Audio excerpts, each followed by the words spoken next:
গীতা চ্যানেলে আপনাকে স্বাগত। সৌভাগ্য দেখেন, আমরা যারা হবিগঞ্জের লোক, আমরা কিন্তু মহাপ্রভুর মামার দেশের লোক। মহাপ্রভুর মামার বাড়ি কোথায়? বাহুবল সচি অঙ্গন মিরপুর। কাজেই আমরা কিন্তু কি সৌভাগ্য, আমরা মহাপ্রভুর মামার বাড়ির লোক। আমি অনেক সময় মজা করে বলি যে মামার বাড়ির আবদার, যে মহাপ্রভুর মামার বাড়ির লোক।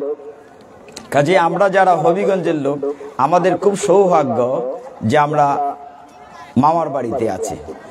ভক্তরা আসলে ওইদিকে বা ওইদিকে দিয়ে, যাতে সামনে আমি দেখতে পাই যদি বসার জায়গা থাকে। আর ওইখানে যে ভোগগুলা দেয়া হয়েছে সবটাতে তুলসী দেওয়া হয়েছে কিনা একটু খেয়াল করেন। যিনি দায়িত্বে নিয়েছেন আমি বলেছিলাম ওনাকে একবার যে তুলসী দেওয়া হয়েছে কিনা। আচ্ছা, হরি বল। যা হোক, আমরা এই যে চমৎকার পঞ্চতত্ত্ব আমাদের সামনে, এই যে রাধা কৃষ্ণের যুগল মূর্তি আমাদের সামনে, এই মাঠ কিন্তু এখন মাঠ না, আমরা সরাসরি শ্রী বৃন্দাবন ধামে বসে আছি। হরি বল। স্বয়ং ভগবান আমাদের সামনে, আর ভক্ত যেখানে ভগবান সেখানে।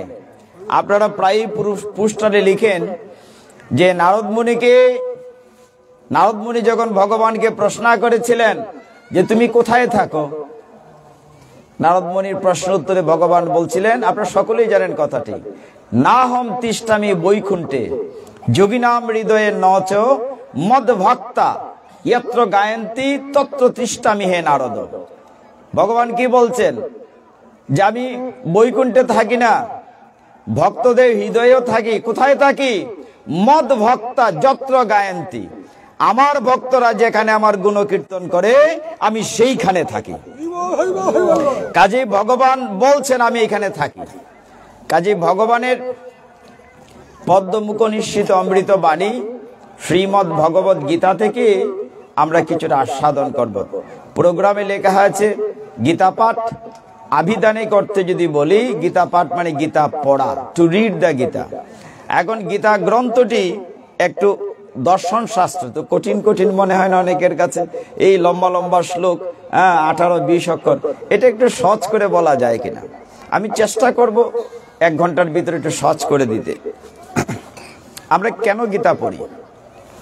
এই সন্ধ্যাবেলা এই খোলা মাঠে বাড়িঘর ছেড়ে আপনারাই বা কেন আসবেন? আমরাই আসবো, এত টাকা খরচ করে লাইটিং মাইকিং করছেন। কি আছে গীতাতে? কি দরকার গীতা পড়ার?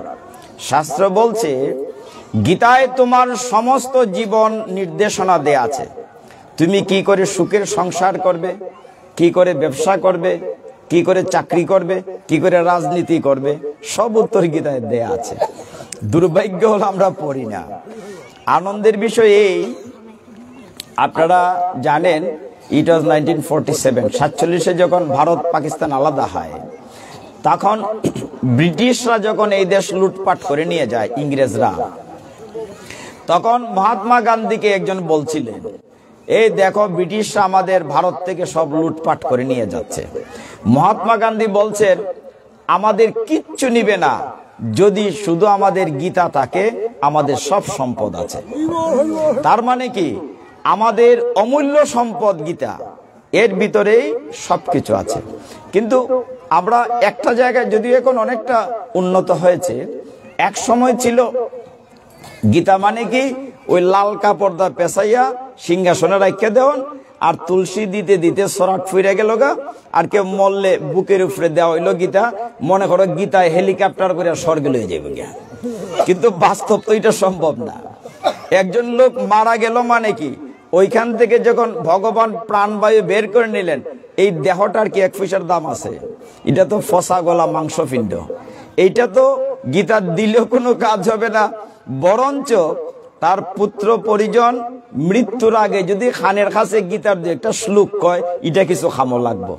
সারা জীবন যদি গীতা পড়ে, গীতা শুনে, কিছু কাজে লাগবে। কিন্তু মৃত্যুর পরে বুকে গুতা দিলে কোনো কাজে লাগতো না। এটা দেওয়ার না দেওয়ার সমান কথা। আমার কথা রাগ করিন না, কারণ তখন তো মৃত দেহের ব্যক্তির উপরে তো শ্মশানীরা 10 মণ লাকড়িও দেন না। কাজে ওই লাকড়ি দেওয়া, ইট দেওয়া, গীতা দেওয়া তো কোনো ডিফারেন্স থাকলো না। কাজে এই সময়টা তো আমার দেহের তো কোনো বুধ নাই, আমার ভিতরে চেতন নাই, আমার ভিতরে আত্মা নাই, আমার ভিতরে আমি নাই, থাকলো শুধু খাঁচাটা। তো এই খাঁচাটার তো কোনো মূল্য নাই। যাই হোক, আমরা একটা ভাড়াটিয়া বাড়িতে আছি, দেহটা একটা ভাড়াটিয়া বাড়ি। ভগবান যখন মনে করবেন, বাড়ির মালিক যখন মনে করে ভাড়াটিয়া থাকলে এই তোমার দরকার নাই, গেট আউট, বাড়ির থেকে বাইর করে দেয়। তো এই দেহটা এরকম যে মালিক যখন বলবে যে বাড়িতে তোমার থাকার সময় শেষ, তোমার ভিসা দেলাইছি, যাও গিয়া। কারো ক্ষমতা আছে এই যে আসলে আমরা বসছি, একজন ডাক্তার হতে পারে, ইঞ্জিনিয়ার হতে পারেন, একজন শ্রেষ্ঠ বৈজ্ঞানিক হতে পারেন, সারা পৃথিবী আবিষ্কার করছেন গ্রহ নক্ষত্র, কিন্তু একটা জায়গায় বৈজ্ঞানিকরা ফেল কিনা কেউ কি বলতে পারবে তার মৃত্যু তারিখ কবে? কেউ বলতে পারবে না, সে যত বড় বৈজ্ঞানিকই হোক। এইখানে যে আমরা বসেছি, আমরা যে উঠতে পারবো এখান থেকে, তার সিঁড়িটি আমরা কেউ দিতে পারিনি, কেউ পারি না। তার মানে কি ওই জায়গাতে ফেল, বৈজ্ঞানিক ওই জায়গাতে ফেল। যা হোক, আমরা গীতা থেকে দুই একটা শ্লোক আস্বাদন করি অল্প সময়ের ভেতরে, 6:30 উপর বাজে। ভগবান বলছেন, অর্জুন যখন ভগবানের কাছে জানতে চেয়েছিলেন যে আমি তো আত্মীয় স্বজন হত্যা করে যুদ্ধ করব না, অর্জুনের ভিতরে একটি বিষাদ এসেছিল। বিষাদটা কি? আমরা সংসারে একটা বিষাদে থাকি। বিষাদ মানে আমি কি করব, আমার প্রকৃত কর্তব্য কি, এটা আমি জানি না, এটি হচ্ছে বিষাদ। অর্জুন বলছিল, আমি যদি যুদ্ধ করি, আমার যে ওই যে দাদা মশাই দেখেন বুড়া মানুষ বিশ্বদেব, তারে মারা লাগলো। আমার যে উস্তাদ অস্ত্রগুরু দ্রোণাচার্যকে মারতে হবে। আমার কুলগুরু কৃপাচার্য, আমার শ্বশুর সম্বন্ধিক, আমি কি করে এদেরকে হত্যা করি? এদেরকে হত্যা করে আমার রাজ্য সুখ দরকার নাই, প্রয়োজনে আমি ভিক্ষা করে সংসার চালাবো। অর্জুনের ভিতরে একটা দুঃখ আসছে, কতটা সত্য। ভগবান বলেন না, তুমি উঠো, যুদ্ধ করো, তুমি ক্ষত্রিয়, তোমার কর্তব্য হচ্ছে অন্যায়ের বিরুদ্ধে, অসত্যের বিরুদ্ধে, অধর্মের বিরুদ্ধে যুদ্ধ করা। অর্জুনে বলতেছে, যুদ্ধ যদি করি তাহলে তো পুরুষরা সব মরে যাবে। 39 লক্ষ মানে 18 অক্ষহীনী, 18 অক্ষহীনী সৈন্য, প্রায় 39 লক্ষ সামথিং। এত এত সৈন্য, এরা সব মরে যাবে। আর পুরুষরা যদি মরে যায়, মহিলারা তো বিধবা হবে। অর্জুনের কথা তো ঠিক। আর মহিলারা বিধবা হলে কি হবে? বেবিচারিণী হবে, চরিত্রহীন হবে, শঙ্কর সন্তান জন্ম নেবে। আর শঙ্কর সন্তান দিয়া পিণ্ডদান হয় না, মানে উত্তর পুরুষ উদ্ধার পাবে না। অর্জুনের কথা রাইট। ভগবান বলছেন, অর্জুন তুমি কথাগুলো বলছো জ্ঞানীর মতো, কিন্তু কাজটি করছো মূর্খের মতো। কেন? আরে বেটা, তুমি মারার কে? আমি তো মেরে রেখেছি, তুমি তো উপলক্ষ মাত্র। এই জায়গাটা কিন্তু আমরাও বুঝি না। আমরা তো মনে করি বালা একটা কাজ করলে আমি করছি, দেখছো নি বা আমি কত বড় কাজটা করছি। আর খারাপ হইলে দেখো ভগবানে করছে, দোষ দিলাই বেড়ার উপরে, এবার তো উত্তর দেয় না, তারপর দিলাই। তো অর্জুনে বলতেছে, আমি কাজটা করব না। ভগবান বলছেন, তুমি করার কে? আমি তো মেরে রেখেছি, তুমি তো উপলক্ষ মাত্র। তার মানে কি, ভগবান সব কাজ করেন আমার দ্বারা, আমি করি না। এই জায়গাটা বোঝার জন্যই গীতা। ভগবান এখানে একটা চমৎকার উদাহরণ দিয়েছে। দেখো অর্জুন, এই যে তোমার সামনে দেখছো, এরা আমি এদেরকে আগে মেরে রেখে দিয়েছি, তুমি খালি তীরটা মারবা, এটা জাস্ট নাটক, আমার কিন্তু সব শেষ। তো অর্জুনে কয়, না, আমি আত্মীয় স্বজন হত্যা করতে পারবো না, আমার তো মায়ার সংসার। ভগবান কি বলছেন গীতায়?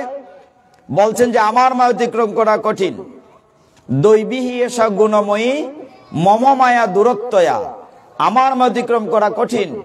ভগবান বলছেন একটা পথ আছে, আমার মায়া তুমি অতিক্রম করতে পারবা যদি তুমি আমার কাছে সারেন্ডার করো। আমরা তো ভগবানের কাছে সারেন্ডার করি না। ভগবান বলছেন, মাম এ বোঝে প্রপদ্যন্তে, প্রপদ্যন্তে মানে সারেন্ডার। সপ্তম অধ্যায় জ্ঞান বিজ্ঞান যুগ 14 নং শ্লোকে ভগবান বলছেন, মাম এ বোঝে প্রপদ্যন্তে মায়া মেতাম তরন্তিতে, আমার কাছে যে আত্মসমর্পণ করে আমি তার মায়ার বাঁধন কেটে দেই। তার মানে কি, ভগবানের কাছে আত্মসমর্পণ করতে হবে। কিন্তু আমরা আত্মসমর্পণ করি না, করি কি? করি না। ভগবান রে অর্জুন এরপরে সুন্দর একটা প্রশ্ন করছে 15 নম্বর শ্লোকে, আচ্ছা কৃষ্ণ, তোমার কাছে কি সবাই আত্মসমর্পণ করে? ভগবান বলছেন না, 4 প্রকার লোক আমার কাছে আত্মসমর্পণ করে না।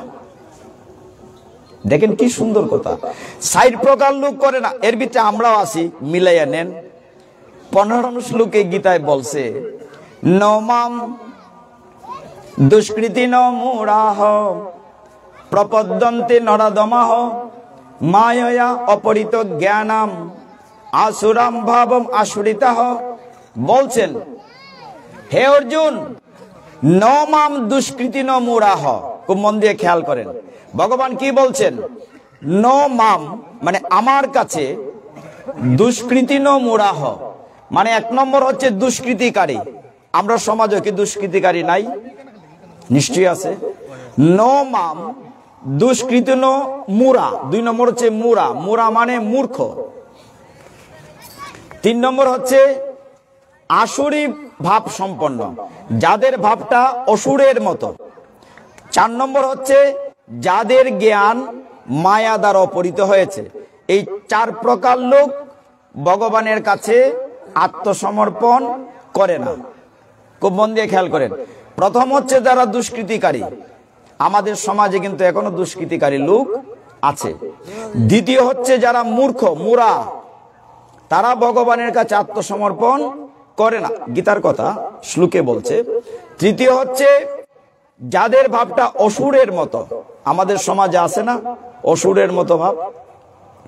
4 নম্বর হচ্ছে যাদের জ্ঞান মায়া দ্বারা অপহৃত হয়েছে। কিরকম মনে করেন, মনে করেন কেউ কেউ লেখাপড়া করতে করতে এত বড় পণ্ডিত হয়েছে, ডক্টরেট হয়ে গেছে, আরে ভগবান বলে কিচ্ছু আছে নাকি? তা এটা তো আজেরা কথা কই না আপনারা, ভগবান আসলে আছে কিনা। যাদের এই জ্ঞান নাই এদেরকে বলা হচ্ছে মায়া অপহৃত জ্ঞানাম, অর্থাৎ মায়া দ্বারা জ্ঞান অপহৃত হয়েছে, অতএব তারাও ভগবানের কাছে আত্মসমর্পণ করে না। এই 4 প্রকার লোক করে না। কাজেই ভগবান যেহেতু বলছেন তার কাছে আত্মসমর্পণ করতে হয়। পরের লাইনটা দেখেন আরো সুন্দর। ভগবান বলছেন, দেখো অর্জুন, তুমি যদি গীতার এটা গোপন জ্ঞান, আমি আরেকদিন মুরাদ্দা বলছিলাম বাবুর বাসাতে, তুমি যদি মারো এই দেহটাকে মারবে, খুব খেয়াল করতে হবে। তুমি যদি মারো দেহটাকে মারবে, আর যদি নাও মারো দেহটা এমনিই মরে যাবে। দেখেন কি সুন্দর গীতার কথা। তুমি যদি নাও মারো দেহটা এমনিই মরে যাবে। উদাহরণ কি, এই যে বৃদ্ধ মুরব্বীরা, এরা যদি কোটি টাকা খরচ করেন, ছোট বাচ্চা হইতে পারবানি আর পারতাম। এই যে বৃদ্ধা মাতাজি, ইনি যদি লক্ষ লক্ষ টাকা খরচ করেন, ছোট মেয়েকে হইতে পারবা। তার মানে কি আমার দেহটার মৃত্যু হয়ে গেছে। ওইটি বলছেন, তুমি যদি নাও মারো দেহটা এমনি মরে যাবে। কিন্তু আমরা এটা বুঝি না, মনে করি আমি বোধহয় আগের মতো ইয়ং রয়েছি, কিন্তু না, আমার দেহের মৃত্যু। যৌবনং জরাজতা, আমার শিশুকাল মরে গিয়েছে, কৈশোরকাল মরে গিয়েছে, যৌবনকাল মরে গিয়েছে, আমি ইচ্ছে করলেই ফিরে যেতে পারবো না। পারবো মুরব্বী? আর পারতাম না। কিন্তু আমরা মনে করি যে আমি বোধহয় আগের মতোই আছি। এই জ্ঞানটাই গীতায় ভগবান দিয়েছেন। অর্জুন, আত্মাকে তুমি মারতে পারবে না, দেহটা এমনি মরে যাবে। শাস্ত্র বলছে 2য় অধ্যায় সাংখ্য যুগের 23 নম্বর শ্লোকে, ন এনমে চিন্দন্তি শস্ত্রাণি ন এনমে দহতি পাবকঃ ন চৈনমে ক্লেদয়ন তপ ন সুষয়তি মারুতঃ। অর্থাৎ আত্মাকে অস্ত্র দিয়ে কাটা যায় না, আগুনে পোড়ানো যায় না, জলে ভিজানো যায় না, বাতাসে উড়ানো যায় না। তার মানে কি আত্মাটি অবিনশ্বর। অথচ আমরা এত ব্যস্ত এই দেহ নিয়ে, আত্মার খোরাক আমরা দেই না। এই দেহটা কি করে সুন্দর থাকবে তার জন্য আমরা কত সাবান তেল, শ্যাম্পু মাখি, ডিজাইন করি, কত খাবার খাই, চর্ব চুষ্য লেজ্জ পেয়। কিন্তু আত্মার যে খাবার, গীতা ভাগবত, হরে কৃষ্ণ কীর্তন, ভগবানের গুণকীর্তন, সাধু সঙ্গ, আত্মার খাবার আমরা দেই না। আমরা সবসময় ব্যস্ত ওই খাঁচাটা নিয়ে, এই পাখির খাঁচাটা নিয়ে। এই খাঁচা পড়ে থাকবে, কিন্তু আত্মার যদি খাবার নাই। এই যে আপনারা কত ভাগ্যবান ভাগ্যবতী, পূর্ব জন্মের সুকৃতির কারণে আপনারা আমরা দুর্লভ মনুষ্য জন্ম পেয়েছি। আর একটু সহজ করে বলি, সনাতন শাস্ত্রের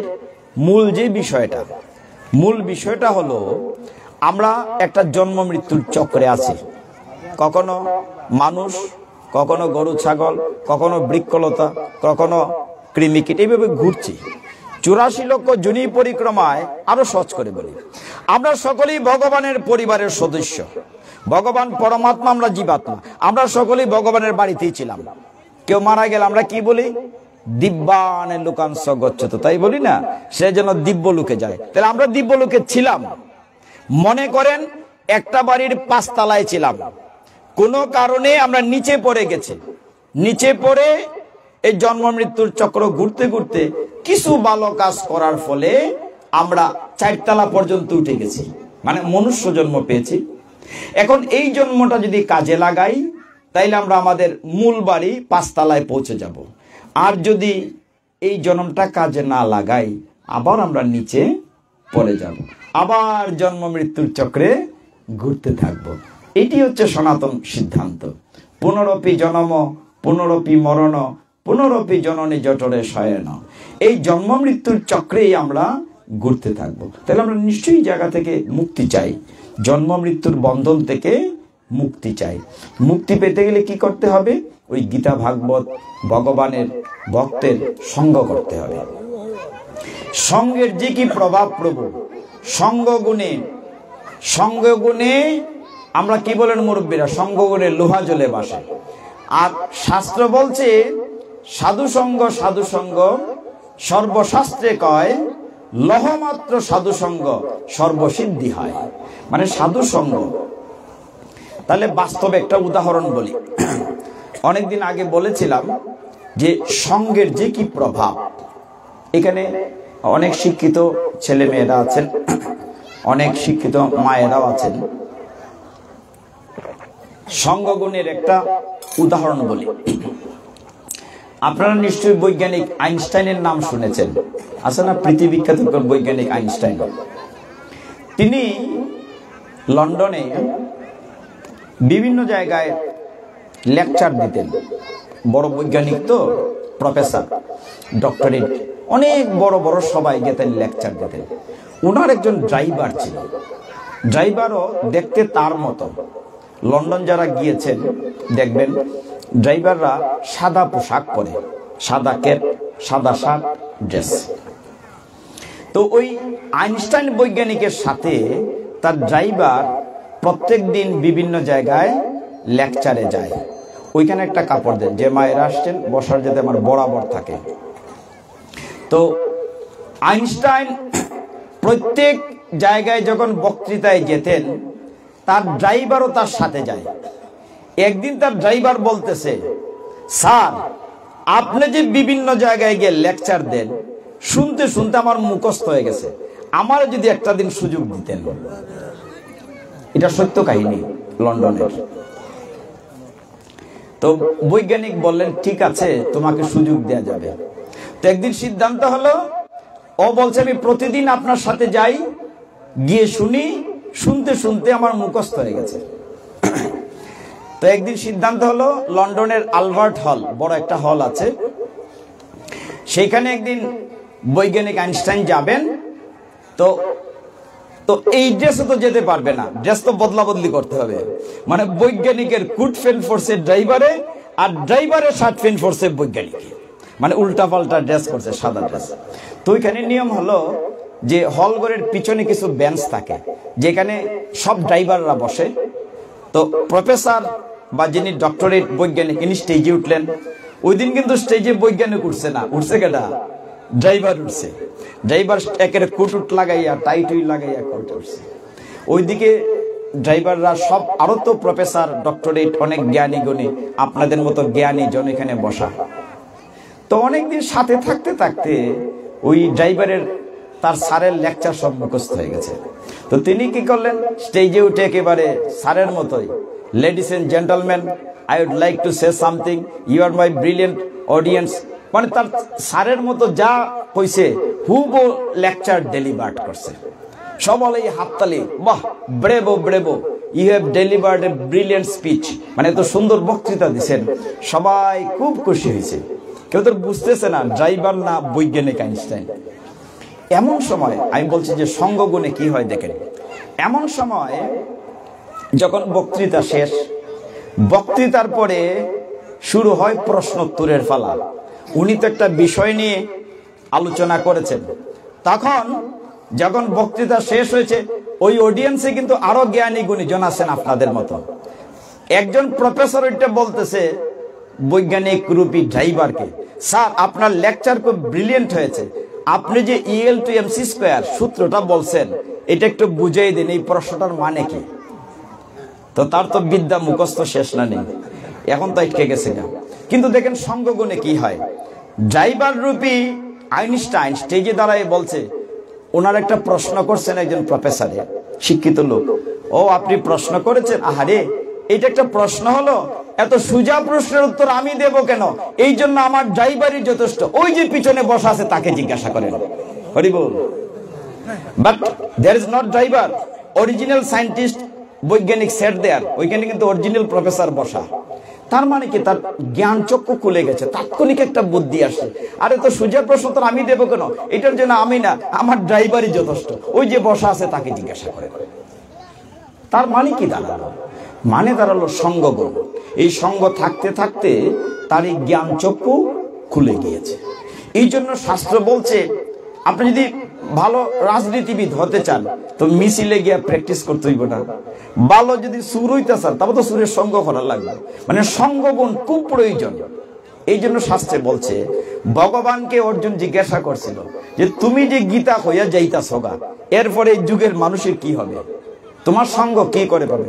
ভগবান বলেন, কই আমি তো গেছি না, এই গীতা আর আমি একই কথা। শ্রীমৎ ভগবত গীতা বা ভাগবত যে কথা, আমি একই কথা। আমাকে না পাও তোমরা গ্রন্থ সঙ্গ করবে, গীতা সঙ্গ করবে। এই জন্য দেখবেন গ্রামে গঞ্জে প্রচুর গীতার সঙ্গ হয়েছে না, অমুক গীতা সঙ্গ, অমুক গীতা সঙ্গ। তার মানে কি, সঙ্গ শক্তি কলম। চৈতন্য মহাপ্রভু কলিযুগে খুব গুরুত্ব দিয়েছেন ওই বিষয়টার উপরে, সঙ্গ শক্তি। এই কলিযুগে তো এমনি আমরা সনাতন ধর্মের লোক কম, এর ভিতরে আবার কত বেজাল আছে, টুকরা টুকরা। মহাপ্রভু বলছেন না, তোমরা সবে এক সারিতে আসো।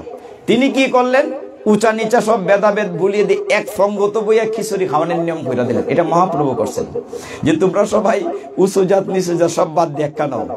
এই কারণে মহাপ্রভুকে বলা হয় কলিযুগ পাবন অবতার। তিনি আচণ্ডালে প্রেম বিলিয়েছেন, জগাই মাদাই উদ্ধার করেছেন, একদম নিচু জাতকে তিনি আলিঙ্গন করেছেন, হরিদাস ঠাকুরকে উদ্ধার করেছেন। তার মানে কি, আমরা যেন দ্বিধা বলে এক, সব যেন এক পতাকা তলে থাকে।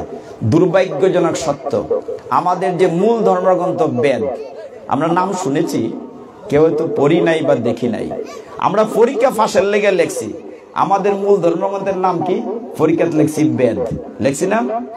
বেদ কয় প্রকার, লেখছি 60 প্রকার, ঋগ্বেদ, সামবেদ, যজুর্বেদ, অথর্ববেদ। জীবনে কেউ পড়ছিনি বেদ, ফরন লাগে না। আমরা হিন্দুরা একেবারে মাগনা মাগনা হিন্দু, আমি খুব মজা করে বলি, আমরা কিচ্ছু করা লাগে না, তবু আমরা হিন্দু। গ্রন্থ পড়া লাগে না, মানাও লাগে না, ঠাকুর পূজা করা, এদিক থেকে মায়েরা আগবাই, মায়েরা একটু বেশি অ্যাডভান্স আমাদের তুলনায়, পিতাজিদের তুলনায়। মায়েরা ঘরে সেবা পূজা করেন, মায়েদের মেয়েরা করে ছেলেদের তুলনায়, যদিও আজকাল কিছুটা পরিবর্তন এসছে। সেই ক্ষেত্রে আমাদেরকে পিছাই থাকলে হবে না, গীতা ভাগবত মুখী হতে হবে, গীতার কথা শুনতে হবে। ভগবান তারপর বলেছেন, আমরা আবার গীতায় আসি, ভগবান বলছেন নবম অধ্যায়ে আসি, যে দেখো, আজ আমরা অষ্টম অধ্যায় দেখতে বলি, অক্ষর ব্রহ্মযুগ। অক্ষর ব্রহ্মযুগে ভগবান বলছেন যে দেখো, তুমি যদি প্র্যাকটিস করো, ওই যে আমরা জপতলিতে নাম লই, কইবা কি তাহলে সারাদিন খাম নাই, হরে কৃষ্ণ করি, আর এটা তো প্র্যাকটিস, অভ্যাসের লেগে করে। গীতা একটা অধ্যায়ের নাম আছে অভ্যাস যুগ। আচ্ছা কোন চাই, একটা লোক যদি দেখবেন সারাদিন যদি সানাসুর বেছে, সন্ধ্যাকালা দেখবেন ঘুমের মধ্যে হয় গটি গরম হয় না? আর যে ওই গাড়ির কন্ট্রাক্টারি করে, ঘুমের মধ্যে বালিশও তাবাই হয় ডাকা, এটা তার অভ্যাস হয়ে গেছে। এখন গীতায় বলছেন ভগবান, অক্ষর ব্রহ্ম যুগে অন্তকালে চ মামেব স্মরণ মুক্তা কালে বড়, 5 নম্বর শ্লোকে। অর্থ কি, যে মৃত্যুর পূর্বে আমার কথা ভাবে, আমার নাম নেয়, সে আমার বাড়িতে চলে আসবে। কইবাতে সারা জীবনের দরকারটা কিতা, মৃত্যুর পূর্বে নাম লই নিতে হয়। ঠিক আছে। এরপরে শ্লোকে ভগবান বলছেন 6 নম্বর শ্লোকে, যে যে ভাব নিয়ে দেহ ত্যাগ করে সে দেহ পায়। যেমন রাজা ভরত কি করেছিলেন, হরিণের কথা চিন্তা করতে করতে, জানেন তো আপনারা কাহিনী, মারা গিয়েছিল, পরের জন্মে হরিণ হয়েছিল। কিন্তু 7 নম্বর শ্লোকে বলছেন ভগবান, তস্মাৎ মানে অতএব, তস্মাৎ সর্বেষু কালেষু মাম অনুস্মর যুদ্ধচ, অতএব তুমি সব সময় আমাকে স্মরণ করো আর সংসার যুদ্ধ করো। তার মানে কি, তুমি সব সময় আমাকে স্মরণ করো। একটি কাহিনী আছে চমৎকার ভাগবতে এই শ্লোকের বিপরীতে। 5 নম্বর শ্লোকে ভগবান বলেছেন, অন্তকালে চ মাম এব স্মরণ মুক্তা কালে বড়ম। এটাতে এত চমৎকার বলছেন ভগবান, যে মৃত্যুর পূর্বে আমার নাম নেই, সে আমার কাছে চলে আসে, এতে কোনো সংশয় নাই, মানে কোনো টেনশন নাই। আপনারা শুনে থাকবেন শ্রীমদ্ ভাগবতের 6ষ্ঠ স্কন্ধে, সেখানে বলা হচ্ছে ভারতের একটি শহর ছিল, শহরটির নাম কন্যাকুজ্জ। কন্যাকুজ্জ শহরে একটা পরিবার বাস করত।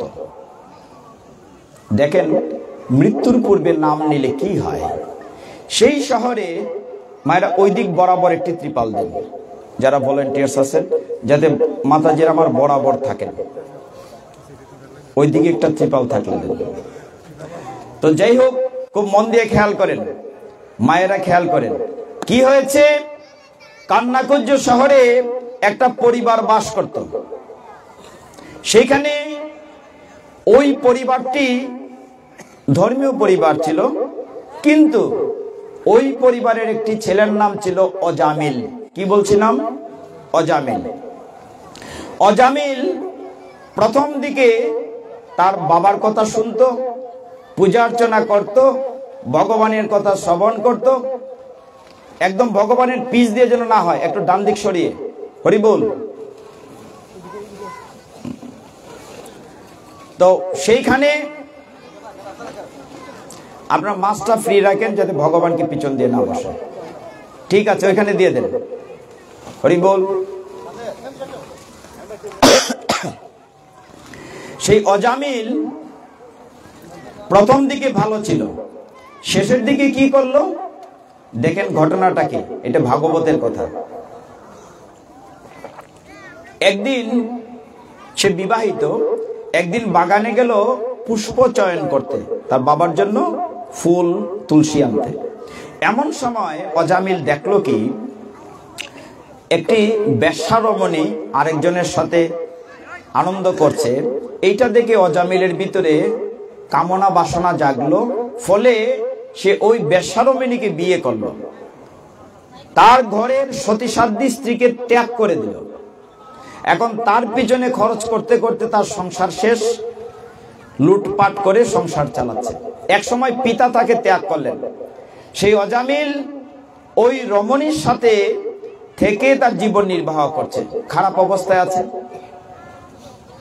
তার অনেকগুলো সন্তান হলো, এক এক করে 10টি সন্তান হলো।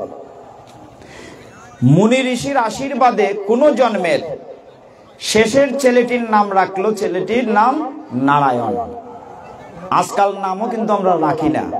এক জায়গায় আসরে গিয়েছি, একটি ছেলেকে জিজ্ঞাসা করেছি, তোর নাম কি? বলছে আমার নাম জল্টু। তো পাশে তার ভাই ছিল, তোর ভাইয়ের নাম কি? বল্টু। তো নাম রাখছে জল্টু, বল্টু, সল্টু, নেন্সি, ফেন্সি, কেন্সি। তো আগে মুরব্বীরা সুন্দর নাম রাখতেন, জগন্নাথ, মহাদেব, যাদব, মাধব, অর্জুন, এরকম সুন্দর সুন্দর নাম রাখতেন। ভাগ্য বলে অজামিল তার ছোট ছেলেটার নাম রেখেছে নারায়ণ। কি রেখেছে? নারায়ণ। এখন শয়নে স্বপনে ওই ছোট ছেলেটাকে সে খুব আদর করে। শেষ বয়সের ছেলেটা তো, মুখে তুল্লা খাওয়ায়, ছেলেটাও বাবার কাছে আসে, খুব আদর করে, খুব খাওয়ায়। এইরকম যখন দিন যাচ্ছে, একদম শেষ বয়সে অজামিলের যখন মৃত্যু সমাগত, এমন সময় অজামিলের সামনে যমদূতরা এসে উপস্থিত। ভয়ঙ্কর, গায়ে বড় বড় লোম, কাটার মতো, বড় বড় চোখ অগ্নিকুণ্ডের মতো। যমদূতরা এসছে অজামিলকে নিয়ে যাওয়ার জন্য। দেখেন কি ঘটনাটা। তখন অজামিল এই যমদূত দেখে ভয় পেয়ে, মানুষ যাকে ভালোবাসে তাকেই তো ডাকে, সে তার ছোট ছেলেকে প্রচন্ড ভালোবাসত, সে ভয় পেয়ে চিৎকার করে বলছে নারায়ণ। এখন ডেকেছে তার ছেলেকে।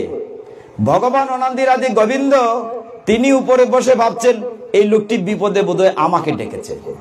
আর যেহেতু গীতায় বলা হচ্ছে আমরা গীতার শ্লোক থেকেই যাচ্ছিলাম, গীতায় যেহেতু বলা হচ্ছে অক্ষর ব্রহ্মযুগ 5 নম্বর শ্লোক, অন্তকালে চ মামেব স্মরণ মুক্তা কালে বড়, যে অন্তকালে যে আমাকে স্মরণ করবে আমি তার সাথে আছি। নারায়ণ বলার সাথে সাথে ভগবান নারায়ণ কি করলেন? দেবদূত পাঠিয়ে দিলেন। দেবদূতের 4টা হাত, ভগবান নারায়ণের মতো নীলাভ দেহ, শঙ্খচক্র এরকম। তারা এসে যমদূতের সাথে ফাইট। এই তুমি তার আত্মা টেনে নিয়ে যাচ্ছ জমালয়ে কেন? যমদূতেরা বলছে এই অজামিল সারাটা জীবন খারাপ কাজ করেছে, ধর্মাচরণ করে নাই, আমরা তাকে জমালয়ে নেব না তো কোথায় নেব? বলছে না না, ও তো নারায়ণ ডেকেছে। বলে বাদ দাও তোমার নারায়ণ, সে তার ঘরে সতীসাধ্যী স্ত্রী রেখে সে একটা বেশ্যারমণীর সাথে জীবনযাপন করেছে, তাকে আমরা জমালয়ে নিয়ে যাব। খুব ফাইট হয়েছে যমদূতের সাথে দেবদূতের। যমদূতরা পারে নাই। দেবদূত বলছে না, গীতায় বলা হচ্ছে মৃত্যুর পূর্বে যদি ভগবানের নাম নেয় ভগবান তার সাথে আছে। অন্তকালে চ মামেব স্মরণ মুক্তা কালে বড়। অজামিল এই যাত্রায় বেঁচে গিয়েছে, মরে নাই। যমদূতরা চলে গিয়েছে, বিষ্ণুদূতরা চলে গিয়েছে। অজামিল ভাবলো আমি আর সংসারে থাকবো না, অনেক পাপ করেছি, অল্পের জন্য নারায়ণ ডাকাতে বেঁচে গিয়েছি।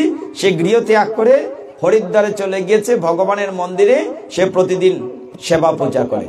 সত্যি সত্যি যেদিন তার মৃত্যুর সময় সমাগত, তখন আবার দেবদূতরা এসছেন এবং অজামিল যখন দেহ ত্যাগ করেছে তখন সাথে সাথে আর দেহটি একটা দিব্য দেহ হয়ে গিয়েছে।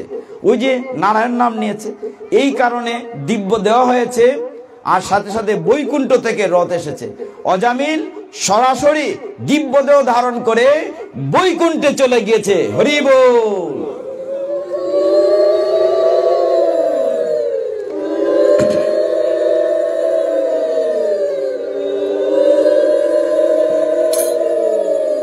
তো অজামিল বৈকুণ্ঠে চলে গিয়েছে কেন? গীতার কারণে। গীতা কি বলেছে? যে অন্তকালে চ মামেব স্মরণ মুক্তা, যে মৃত্যুর পূর্বে ভগবানের নাম নেবে সে সরাসরি ভগবত ধামে যেতে পারবে। কিন্তু কথা হচ্ছে আমরা যে মৃত্যুর পূর্বে আমার মুখ দিয়ে যে ভগবানের নাম আসবে তার নিশ্চয়তাকে আমরা দিতে পারি না। এই কারণে আমাদের অভ্যাস করতে হবে, কৃষ্ণ নামের অভ্যাস করতে হবে। দেখুন এরপরের কাহিনীটি চমৎকার। যমরাজার কাছে ওই যমদূত গুলা সেই দিন ফিরে গিয়েছে, গিয়ে বলেছে হে যমরাজ, হে রাজা, একটা পাপিষ্ট লোক করে আমরা নরকে আনতে চেয়েছিলাম, কিন্তু আমরা আনতে পারলাম না। বলে কেন? বলে ওইখানে আরো কিছু লোক আসছে, ওদের জন্য আমরা আনতে পারবো। তারা কেন আসছে? বলে ওই লোকটা নারায়ণ উচ্চারণ করেছিল। যেই নারায়ণ শুনেছে যমরাজ উপর দিকে হাত তুলে প্রণাম করতেছে। এখন যমদূতরা তো মনে করে যে যমরাজ এই বোধহয় সবচেয়ে বড় রাজা, এর চেয়ে কোন রাজা আসেনি, এরা তো এরা চাকরি করে, যে আমাদের রাজা দিয়ে আবার উপরে হাত তুলে প্রণাম করে, ঘটনাটা কিটা? তখন যমরাজ বললেন যে দেখো, কেউ যদি নারায়ণ বা হরির নাম উচ্চারণ করে তারে তোমরা জমালয়ে আনবে না। দেখেন কি সুন্দর বিচার। তখন যমদূতরা বলল হে রাজন, তাইলে আমরা জমালয়ে আনবো না? বলে না, সাবধান, কেউ যদি একবার হইল ভগবানের নাম নেই, ভগবানের গীতা শুনে, তারে তোমরা আনবাই না। কিছুদিন পরে দেখা যায় এই জমালয়ের লোক নাই, কারণ কেউ না কেউ জীবনে একবার না একবার তোর নাম নিছে। তখন যমরাজের কাছে সব যমদূতরা গিয়ে বলছে, রাজা এখন আমরা তো চাকরিই নাই, খারে আনতাম তোমার জমালয়, এখন সবই তো ভগবানের নামলে উদ্ধার পাইলিছে। তখন যমরাজ ভাগবতে যে সিদ্ধান্ত দিয়েছেন খুব গুরুত্বপূর্ণ, বলছেন দেখো তুমি তাকে জমালয়ে নিয়ে আসবে। ভগবান একটি চমৎকার দেহ দিয়েছেন, মানুষ, মানব দেহ। আপনারা আমার দেখেন ভগবান কত পূর্ণ দেহ দিয়েছেন। আমার তো একটা চোখ নাও থাকতে পারত, একটা হাত নাও থাকতে পারত, একটা পাও নাও থাকতে পারত। ভগবানের কাছে কৃতজ্ঞতার শেষ নাই, এই সুন্দর একটা দেহ তো ভগবান দিয়েছেন। যমরাজ বলছেন তুমি তাকে জমালয়ে আনবে। তাকে দুইটি পা দেওয়া হয়েছে, পা দিয়ে হেঁটে হেঁটে সে গীতা পাঠে, উৎসবে, মন্দিরে, তীর্থস্থানে যাবে। যে এই পায়ের ব্যবহার করে না তাকে তুমি জমালয়ে নিয়ে আসবে। তাকে দুটি হাত দেওয়া হয়েছে, এই হাত দিয়ে মুরব্বীকে প্রণাম করবে, গুরু গৌরাঙ্গকে প্রণাম করবে, ভগবানের চরণে চন্দন চর্চিত তুলসী ফুল দেবে। যে হাতের ব্যবহার করবে না তাকে তুমি জমালয়ে নিয়ে আসবে। তাকে দুটি চোখ দেওয়া হয়েছে, ভক্ত দর্শন, ভগবান দর্শন, মন্দির দর্শন করার জন্য। যে চোখের ব্যবহার করবে না তাকে তুমি জমালয়ে নিয়ে আসবে, দর্শনে পবিত্র করো, এই তোমার গোল। তাকে দুটি কান দেয়া হয়েছে, সে যেন আকতা কুকতা শুনবার জন্য না, ভগবানের গান শোনার জন্য, ভগবানের গীতা ভাগবত শোনার জন্য।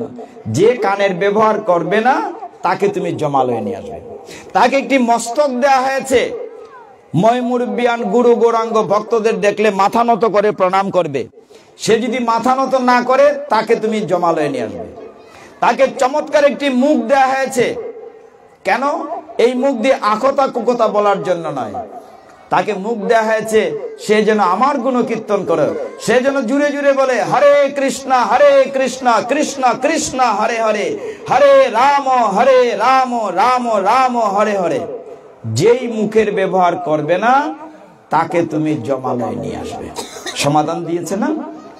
কিন্তু এক জায়গায় গেছিলাম প্রভু, একটা মজার ঘটনা কই, বুল্লাতে প্রথম পাঠ শুরু হয়েছে শীতের রাত্র, মাতাজিরা চুপচাপ বসে আছেন। বিভিন্ন জায়গায় যখন আমরা প্রেমধ্বনি করি বা আনন্দধ্বনি করি তখন মাতাজিরা উলুধ্বনি করেন, এখানে করেছেন খুব ভালো। তো মাতাজিরা চুপচাপ বসে আছেন, উলুধ্বনি করছেন না। তো এক ভক্ত আপনার মতো মুরব্বী বলছে, এই তোমরা জোগাড় দেও না কিরকম ভাই? তো এমনি এমনি চাইতেছে। আমি কোনো অসুবিধা নাই, শাস্ত্রে লেখা আছে যে এই সুন্দর মানব দেহ পেয়ে মাতাজিরা যদি উলুধ্বনি না করেন আপত্তি নাই, পরের জন্মে তারা ব্যাং হইয়া জন্মাইবা। আর আমার কথা না, শাস্ত্রের কথা। তো তখন দেখা যায় এরপরে খুব জুড়ে জুড়ে উলুধ্বনি, মানে কেউ ব্যাং হইতেও চায় না আর কি। হরি বল। এই কারণে যমরাজ বলছেন যারা তার এই দেহের ব্যবহার করবে না, ভগবানের সেবায় লাগাবে না এই সুন্দর দেহটা, তাকে তোমরা জমালয়ে নিয়ে আসবে। আমরা আরেকটু আগাই। তখন ভগবান অর্জুনকে বললেন তুমি ক্ষত্রিয়, তুমি যুদ্ধ করো। আমরা গীতায় ছিলাম, তখন অর্জুন কিছুটা বুঝতে শুরু করেছে যে অনাদিরাদি গোবিন্দের কাছে যদি সারেন্ডার করি, আত্মসমর্পণ করি, তাইলে বোধহয় আমরা কাজটি করতে পারবো। যখন আমি ভাববো আমি বা আমার, তখন আমরা কোনো কাজ করতে পারবো না। যখন ভাববো যে ভগবান বলান তাই বলি, ভগবান চালান তাই চলি, তবেই আমি সুখে থাকবো। একদম ভেরি সিম্পল। অনেকেই বলেন এত কষ্ট করে সংসার চালাই, দুঃখ তো আর যায় না, অভাব তো আর যায় না। শাস্ত্র উত্তর দিয়েছে কৃষ্ণ বলি যেই জীব অনাদি বহির্মুখ, অতএব মায়া তাকে দেই সংসার দুঃখ। তার মানে কি? কৃষ্ণ ভুলে যে বহির্মুখ হয়ে গেছে, অতএব মায়া তাকে দেয় সংসার দুঃখ। শাস্ত্র সিদ্ধান্ত দিয়েছে আপনি সুখ চাইতে গেলে, আনন্দ চাইতে গেলে ভগবানের সাথে থাকতে হবে। ইয়ত্র যুগেশ্বর কৃষ্ণ ইয়ত্র পার্থ ধনুর্ধর তত্র শ্রী বিজয় ভূতির ধ্রুবা নীতির মতির মম। শ্রীমদ্ ভগবদ গীতার ৮ অধ্যায় ৭৮ নম্বর শ্লোক। ভগবান স্পষ্ট ওইখানে সিদ্ধান্ত দিয়েছেন, যদি তুমি সুখ চাও, শান্তি চাও, আনন্দ চাও, বিজয় চাও, তাহলে কৃষ্ণকে তোমার পক্ষে রাখতে হবে। ইয়াত্র যুগেশ্বর কৃষ্ণ, যেখানে যুগেশ্বর কৃষ্ণ থাকেন সেখানেই শ্রী বিজয় লক্ষ্মী সম্পদ। অতএব আমরা যে যাই করি না কেন, আমি হয়তো ঘন্টা, ১.৫ ঘন্টা, ২ ঘন্টা বসলাম, আমি আপনাদের লোক, নিজেদের আত্মীয় হিসাবে বলছি, এখান থেকে উঠে গেলাম, কেউ গীতা পাঠ করলাম না, বাড়িতে পড়লাম না, তাহলে কি দরকার? এই নিয়ম রক্ষার্থের গীতা পাঠের তো কোনো প্রয়োজন নাই। যদি একটা বাসাতেও গিয়া আপনার সন্তানদেরকে গীতামুখী করেন, তবেই না গীতা পাঠ কাজে লাগবে। নাহলে আমি কতক্ষণ বক বক করলাম, চলে গেলাম, কোনো কাজে লাগবে না। দেখুন কেমন করে থাকতে হবে। অর্জুনকে বললেন, অর্জুন তুমি আমার সাথে এমন ভাবে থাকো। নবম অধ্যায়ে বললেন 22 নম্বর শ্লোকে, অনন্য চিন্তয়ান্ত মাম যে জনা পর্যুপাসতে তেষামে নিত্য অভিযুক্ত নাম যুগক্ষেমং বহামিহম। হে অর্জুন, তুমি সব চিন্তা বাদ দাও, অনন্য চিত্তে তুমি আমার কথা ভাবো। অনন্য চিন্তয়ান্ত মাম যে জনা পর্যুপাসতে, যে আমার কথা ভেবে আমার উপাসনা করে, তার আমি যুগ এবং ক্ষেম দুটি বহন করি। ভগবান সমস্ত দায়িত্ব নিচ্ছেন গীতায়, বলছেন তোমার যা আছে বিষয় সম্পত্তি আমি সব পাহারা দেই, তোমার যা নাই অথচ তুমি চাও এটা আমি নিজে কাঁধে করে না তোমার দিয়া যাই। আর কি তা সহজ হইতো? গীতায় ভগবান বলছেন, খুলে দেখেন নবম অধ্যায়ের 22 নম্বর শ্লোকে। কিন্তু আমরা পারি না মা। কেন পারি না? কারণ আমাদের ভগবানের উপরে বিশ্বাস খুব দুর্বল। দুর্বল যে একটা উদাহরণ দেই, রাগ করেন না। প্রত্যেকের গড়িতে একটা ঠাকুর ঘর আছে না, একটা কুষ্টি আছে, বা একটা ফটো কিচ্ছু তো আছে। অনেকের ঘরে সুন্দর মন্দিরও আছে। প্রতিদিন প্রত্যেকের ঘরে আমরা পূজা অর্চনা করি, সেটা গোপালেরই হোক রাধা কৃষ্ণেরই হোক, করি তো। সারা বছর পূজা করি ঘরের ইষ্ট দেবতার, কিন্তু হঠাৎ যদি কারো অসুখ বিসুখ হয় দৌড় দিই মানসা করা, মাগো বিপদ নাসিনী আমার জোড়া ফাটা দিব না মা খালি। ভগবানের বিশ্বাস আছে? 365 দিন 66 দিন পূজা করলাম, একটা দৌড় মারলাম আরেক কেন? তো দুইটা অবিশ্বাস হইলো, আমার ভগবানের অবিশ্বাস, ওই কেন অবিশ্বাস? একটা জায়গায় তো থাকতে হবে। আরেকটা বিষয় দেখবেন, আমরা অনেকটা এরকম আর কি, যে বিপদ আইলে পরে ও কাকিমা, ও জেঠিমা, ও দাদু, ও জেঠা, ও বাবা, একসাথে সবরে ডাকছি, অন ঠেলা ঠেলির ঘর, বাকিটা কই না। তো এখন একটা জায়গায় তো থাকতে হবে। আমাদের বেদে ওই কথাটাই বলছে, যে বলছিলাম যে বেদ আমরা পড়ি না। বেদে বলছে সংগচ্ছদ্দং সংবদদ্দং সঙ্গ মনাংসি জানতাম, তোমরা সবাই এক হও, তোমরা এক চিন্তা করো, এক ভগবানের পূজা করো, এক হও, এক হও, এক হও। বেদে পরিষ্কার বলা আছে, আমাদের মূল ধর্মগ্রন্থ, তোমরা একই চিন্তায় স্নাত হয়ে একই কথা বলো, তোমরা একই সাথে চলো, একই কথা বলো। কিন্তু আমরা বেদের কথা মানি না, তার মানে আমি তো হিন্দুই না। বেদ আমার মূল ধর্মগ্রন্থ, বেদের কথা মানি না আমি। বেদে বলছে তুমি এক হও। ওই জায়গাটিতে ভগবান বলছেন, অর্জুন তোমাকে দিয়ে আমি জীব শিক্ষা দিচ্ছি। তো অর্জুন বললে কেমন করে থাকতে হবে? বলে আমার সাথে যুক্ত থাকো। 10ম অধ্যায়ে তিনি বলেছেন, তেষাম সতত যুক্তানাম ভজতাম প্রীতিপূর্বকম দধামি বুদ্ধি উগমতম এন মাম উপয়ান্তিতে। হে অর্জুন, যে নিত্য ভক্তি যুগ দ্বারা প্রীতিপূর্বক আমার ভজনা করে, আমি তাকে এমন শুদ্ধ জ্ঞান দান করি যার কারণে সে আমার কাছে চলে আসে। অর্থাৎ কি? ভগবান গীতায় 10ম অধ্যায় 10 নং শ্লোকে বলেছেন, তুমি আমার সাথে যুক্ত থাকো। এখন পিতাজিরাও হইবা, মাতাজিরাও হইবা, ভগবানের সাথে যুক্ত থাকার সময় হই।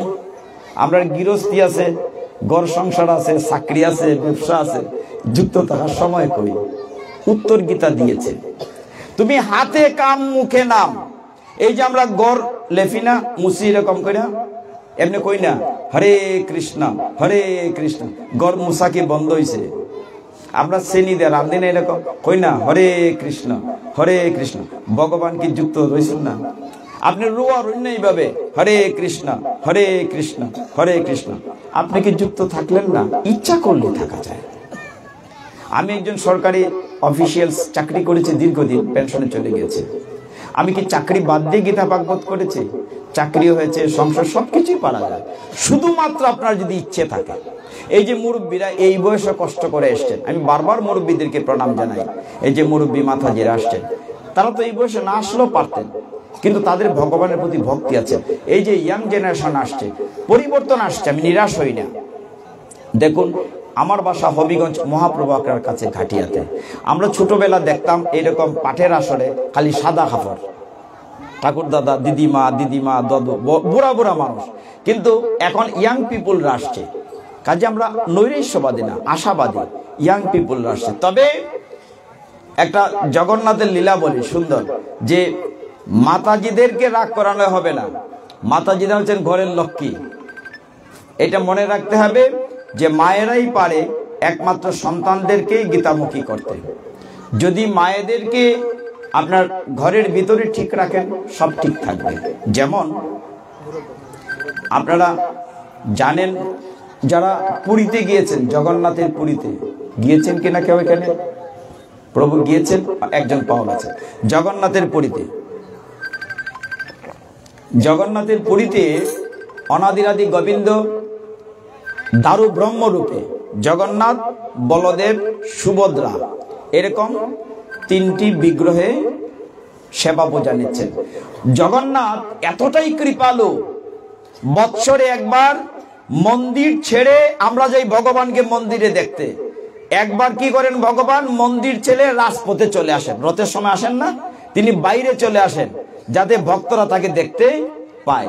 এই জন্য শাস্ত্র বলছে, রথে চ বামনং দৃষ্টা পুনর্জন্ম ন বিদ্যতে, অর্থাৎ রথের উপরে বামন রূপী জগন্নাথকে দর্শন করলে আর পুনর্জন্ম হয় না। কত বড় কথা! কিন্তু আমরা কি সবাই রথ দেখতে যাই? যাই না, শুধু কলা বেচতে যাই। দুটোই যেন করি, রথ দেখা, কলা বেচা। তো জগন্নাথের পুরীর একটা কথা বলি, যে মায়েরা কত লক্ষ্মী, সাক্ষাৎ ঘরের লক্ষ্মী। মায়েদের ঠিক রাখতে হবে, মাই পারে সন্তানকে গীতামুখী করতে। দেখুন, একদিন জগন্নাথ, বলদেব, জগন্নাথ মানে কৃষ্ণ, জগন্নাথ মানে কৃষ্ণ, বলদেব মানে বলরাম। তো জগন্নাথ বলদেব একদিন সকালবেলা হাঁটতে বেরিয়েছেন, মর্নিং ওয়াকে। হাঁটতে হাঁটতে তাদের ঘরের যে গৃহবধূ মানে লক্ষ্মী দেবী, জগন্নাথের স্ত্রী মনে করেন, তো সাক্ষাৎ লক্ষ্মী দেবীকে তারা সকালবেলা হাঁটতে বেরিয়েছেন। হাঁটতে হাঁটতে দেখলেন লক্ষ্মী দেবী একটা ঘর থেকে বেরিয়েছেন।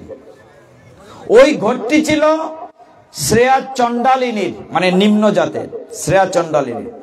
এইটা দেখে বলদেব মানে ভাসুর বলরাম খুব রাগ করলেন, হে জগন্নাথ, দেখো আমাদের ঘরের বউ কিনা চণ্ডালিনীর ঘরে গিয়েছে, তাকে আজকেই তুমি ঘর থেকে বের করে দেবে। এখন জগন্নাথ তো চিন্তায় পড়লেন, কি করে লক্ষ্মীরে ঘর থেকে বের করে দেন।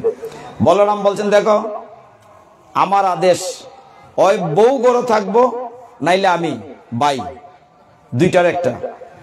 তো জগন্নাথ তো বেখায় দায় পড়লেন যে লক্ষ্মীরে কি করে ঘর থেকে বের করে দেবেন।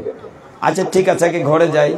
বলে, দেখছো তুমি জগন্নাথ, আমাদের ঘরের বউ, আমরা কত বড় গেছে কিনা চণ্ডালিনীর ঘরে, শ্রেয়া চণ্ডালিনী নাম ছিল। বাড়িতে গিয়ে মানে জগন্নাথের মন্দিরে গিয়ে এখন জগন্নাথ কি করবেন, বলদেবের কথা তো ফেলতে পারেন না, ভাইয়ের কথা, লক্ষ্মীকে ঘর থেকে বের করে দিলেন। যেই ঘর থেকে লক্ষ্মী বেরিয়ে গেলেন, সমস্ত ঘর কালো হয়ে গেল, লক্ষ্মী হারা হয়ে গেল। দিন গেল, এখন তো পেটে ক্ষুধা লাগছে। বলদেব বলতেছে, বাইরে জগন্নাথ, অনেকক্ষণ ধরে বইয়া রয়েছি, খাওন দেয় না। জগন্নাথ কিন্তু মনে মনে খুশি, এইবার বুঝো লক্ষ্মীর যে ঘর থেকে বাইর করে দিচ্ছ, দেখি তোমার খাওন ঢাকাটায় দেয়। এখন বলদেব বসে আছেন, খাবার তো পাচ্ছেন না। কতক্ষণ পরে বলেন যে চলো আমরা দেখি রান্না করে কিছু আছে কিনা।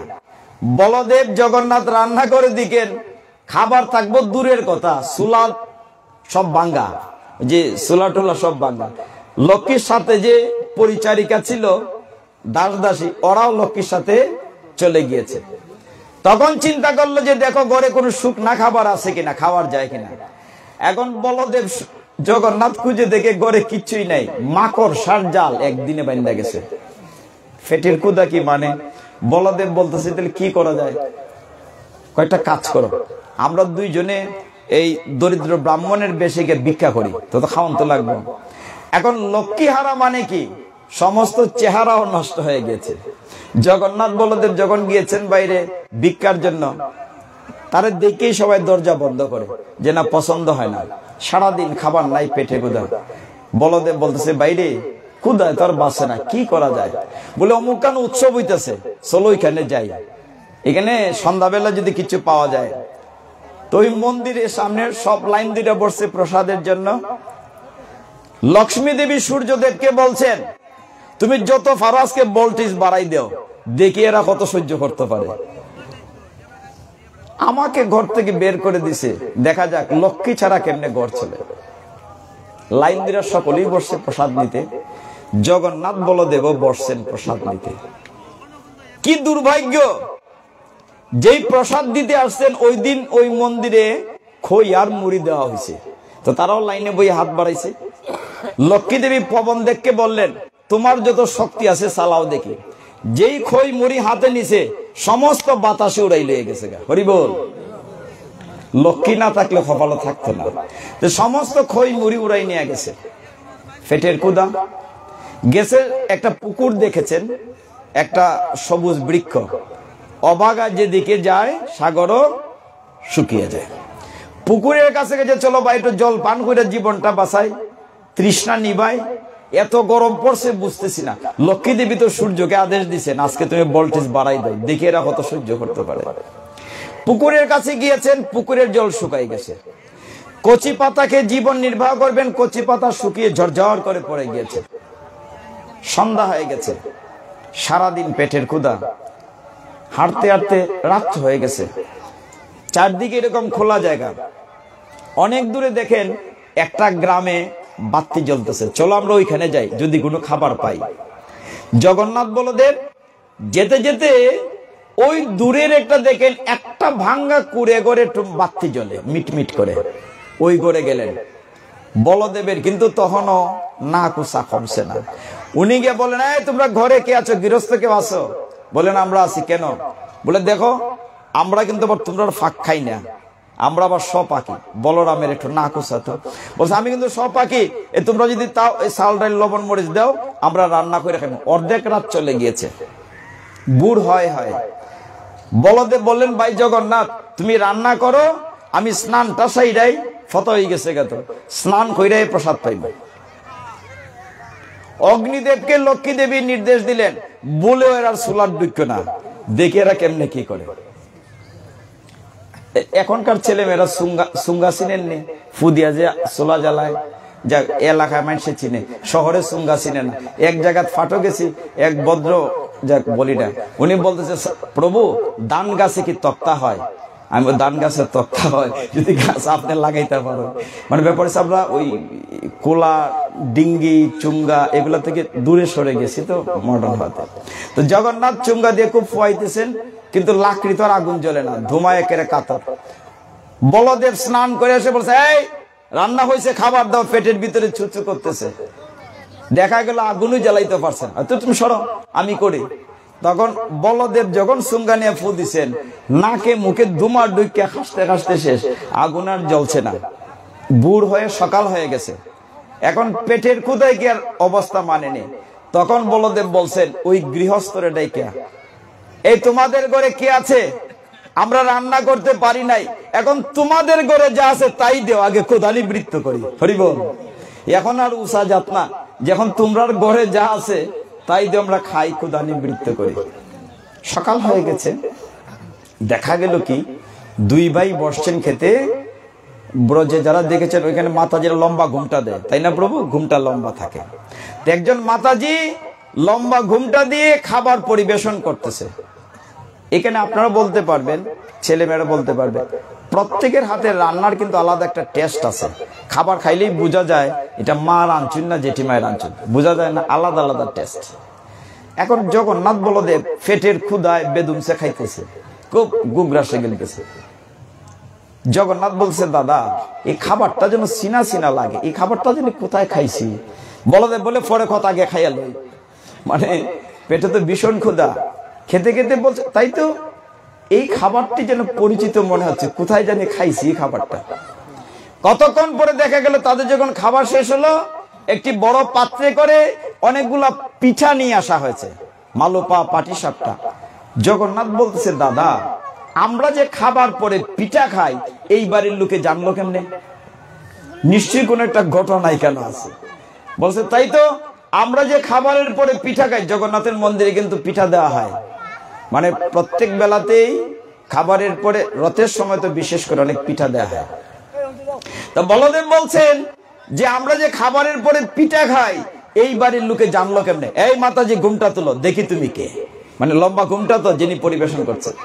এখন ঘুমটা তুলে দেখা গেল যিনি পরিবেশন করছেন তিনি তাদের বাড়ির লক্ষ্মী দেবী। হরিবল। এবং কোন বাড়িতে, যে বাড়িতে ঢোকার কারণে বউরে ত্যাগ করছিলেন, তারা ঘুরতে ঘুরতে শ্রেয়া চন্ডালিনীর বাড়িতেই প্রসাদ পাচ্ছেন। হরিবল। জায়গা তো এখন এক ভাই মুখের দিকে চাইতেছে। জগন্নাথ কিন্তু মনে মনে খুশি, দাদার একটা শিক্ষা হয়েছে। বলদেব, দাদা কিতা করো? ঠিক আছে, বউরে ফিরে এলো বাইরে, একদিনই না খাইয়ে যে কষ্ট পাইছি, লক্ষ্মীরে ফিরে আসলো গরু লইয়া যায়। হয়তো লক্ষ্মী মর্নিং ওয়াক, এই যে চন্ডালিনীর বাড়ি, ও হরে এইখানে দিয়ে আইছে, মানে উপায় নাই।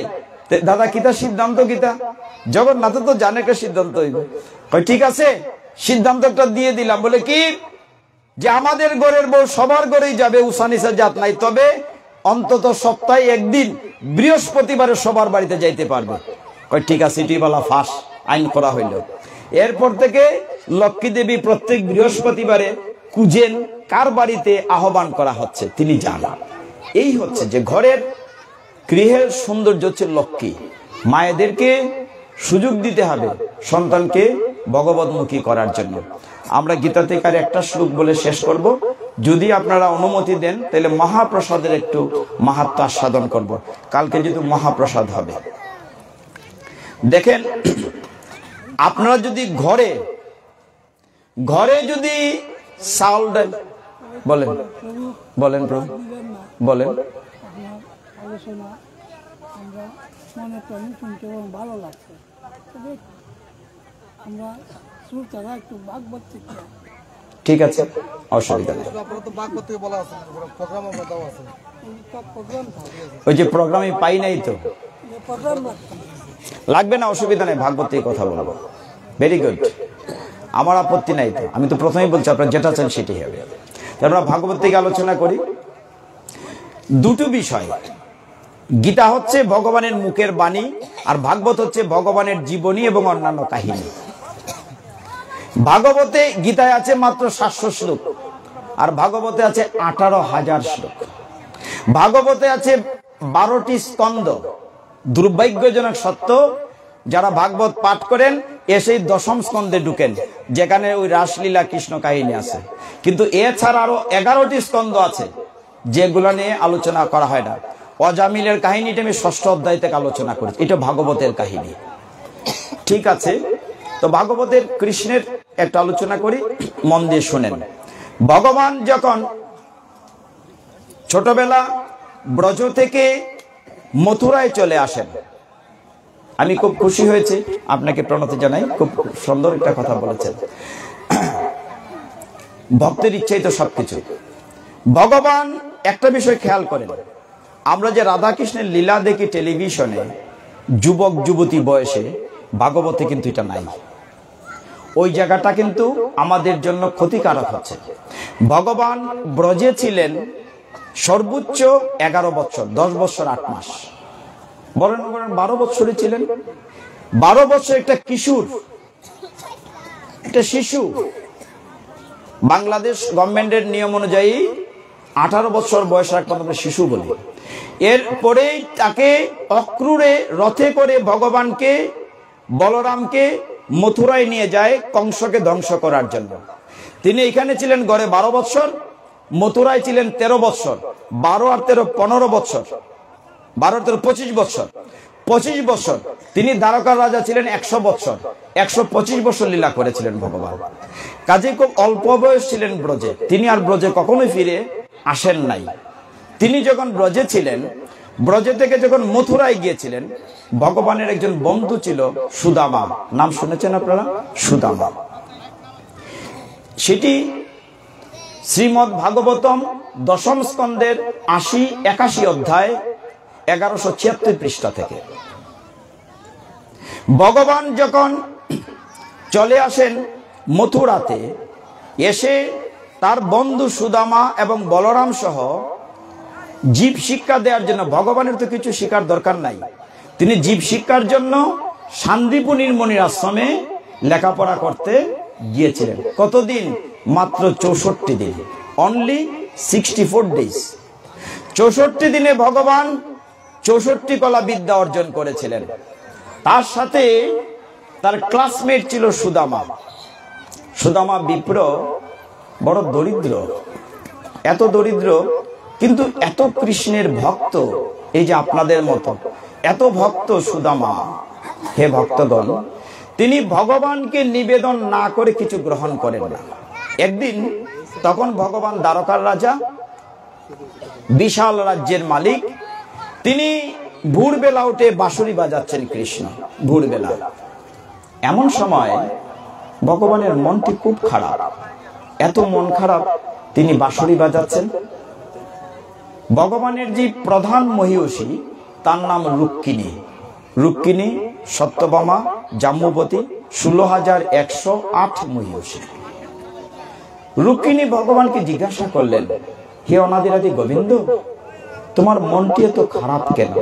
তুমি ভোরে উঠে দুঃখের বাঁশুরি বাজাচ্ছ কেন?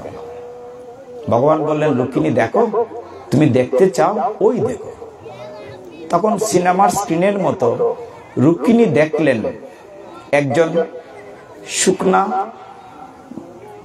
কৃষকায় হাড্ডিসার একজন ব্রাহ্মণ সুদামা ভগবানের সেবা পূজা করছে আর বলছে শ্রীকৃষ্ণ শ্রীকৃষ্ণ শ্রীকৃষ্ণ সব সময়, শয়নে স্বপনে।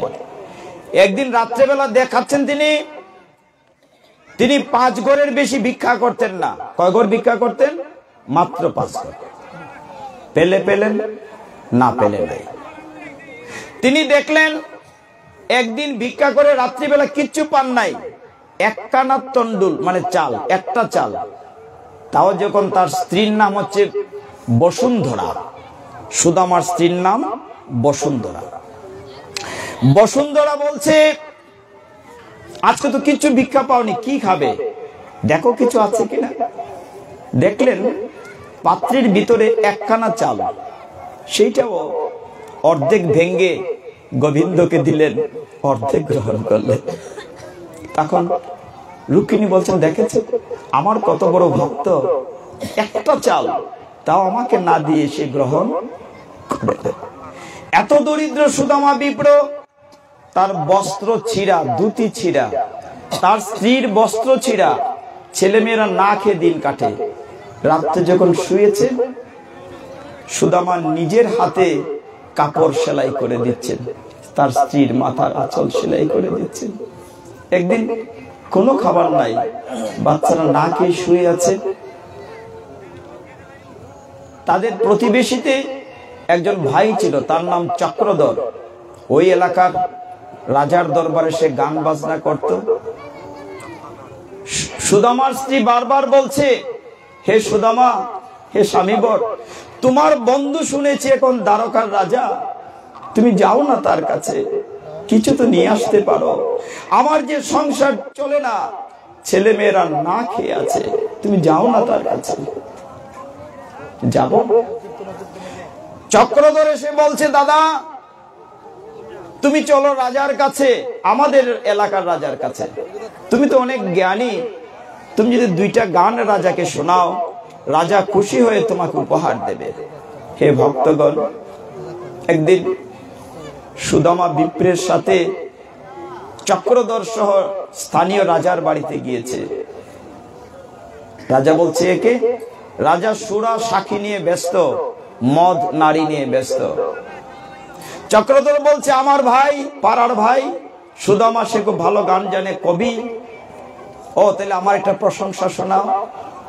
সুদামা বলছে, তুমি কিসের রাজা? রাজা তো হচ্ছেন শ্রীকৃষ্ণ, তুমি তো কিচ্ছু না, তুমি তো রাজা না।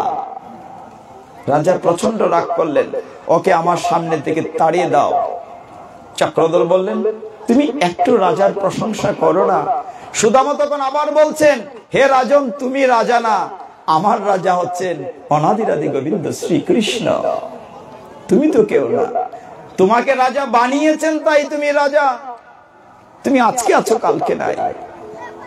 রাজা প্রচন্ড রাগ করলেন, ওকে মৃত্যুদণ্ড দাও।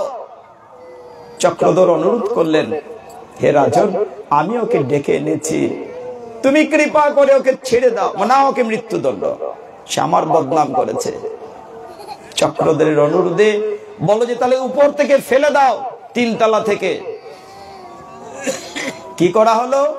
জল্লাদ প্রহরাদার ওই সুদামাকে সারা শরীরে চাবুক দিয়ে মারতে মারতে 3 তলা থেকে নিচে লাথি দিয়ে ফেলে দিল। হে ভক্তগণ, যখন সুদামা 3 তলা থেকে নিচে পড়ে গেলেন, সারা শরীরে আঘাতের চিহ্ন, রক্তাক্ত চিহ্ন, তখন কি হলো? বাড়িতে যখন তিনি এলেন, হে ভক্তগণ, সুদামা সারা গায়ে রক্তাক্ত, চাবুকের দাগ। বাড়িতে যখন এলো, বাড়িতে এসে বলছে, আমি যাইতে চাই নাই, তোমার কথা আমি গিয়েছিলাম। তার স্ত্রী বসুন্ধরা বলছে, আমাদের ঘরে তো তৈল নাই, একটু তৈল দিয়ে প্রদীপ জ্বালাই, তোমার যে ঘায়ের মধ্যে তৈল লাগাবো, তৈল আমার ঘরে নাই, তুমি দয়া করে ঘরের তৈল তুমি খরচ করো না। সুদামা তো পরম ভক্ত, গোবিন্দকে বলছেন, হে গোবিন্দ, হে কৃষ্ণ, তুমি যা ভালো মনে করো তাই করেছো। সে কাঁদছে শুয়ে শুয়ে। সুদামা বলছেন, ভগবানকে প্রার্থনা করছেন, তার স্ত্রী বলছেন, তুমি তৈল খরচ করো না, দেখি তুমি তোমার কৃষ্ণ তোমাকে সাহায্য করে কিনা। হে ভক্তগণ, যখন গভীর রাত হয়েছে, অনাদিরাদি গোবিন্দ আর স্থির থাকতে পারেন নাই।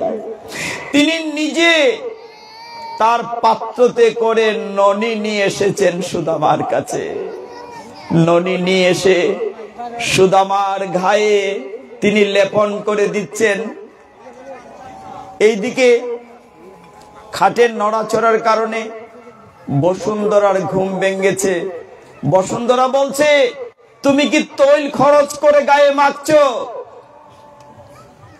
গোবিন্দ আর স্থির থাকতে পারলেন না।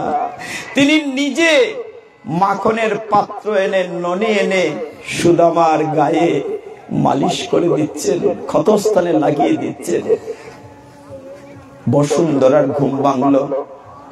তিনি চেয়ে দেখলেন, তার সারা গায়ে মাখন লাগানো হয়েছে, মাখনের পাত্র বিছানায় পড়ে আছে, অর্ধেক মাখন। কে এসেছিল?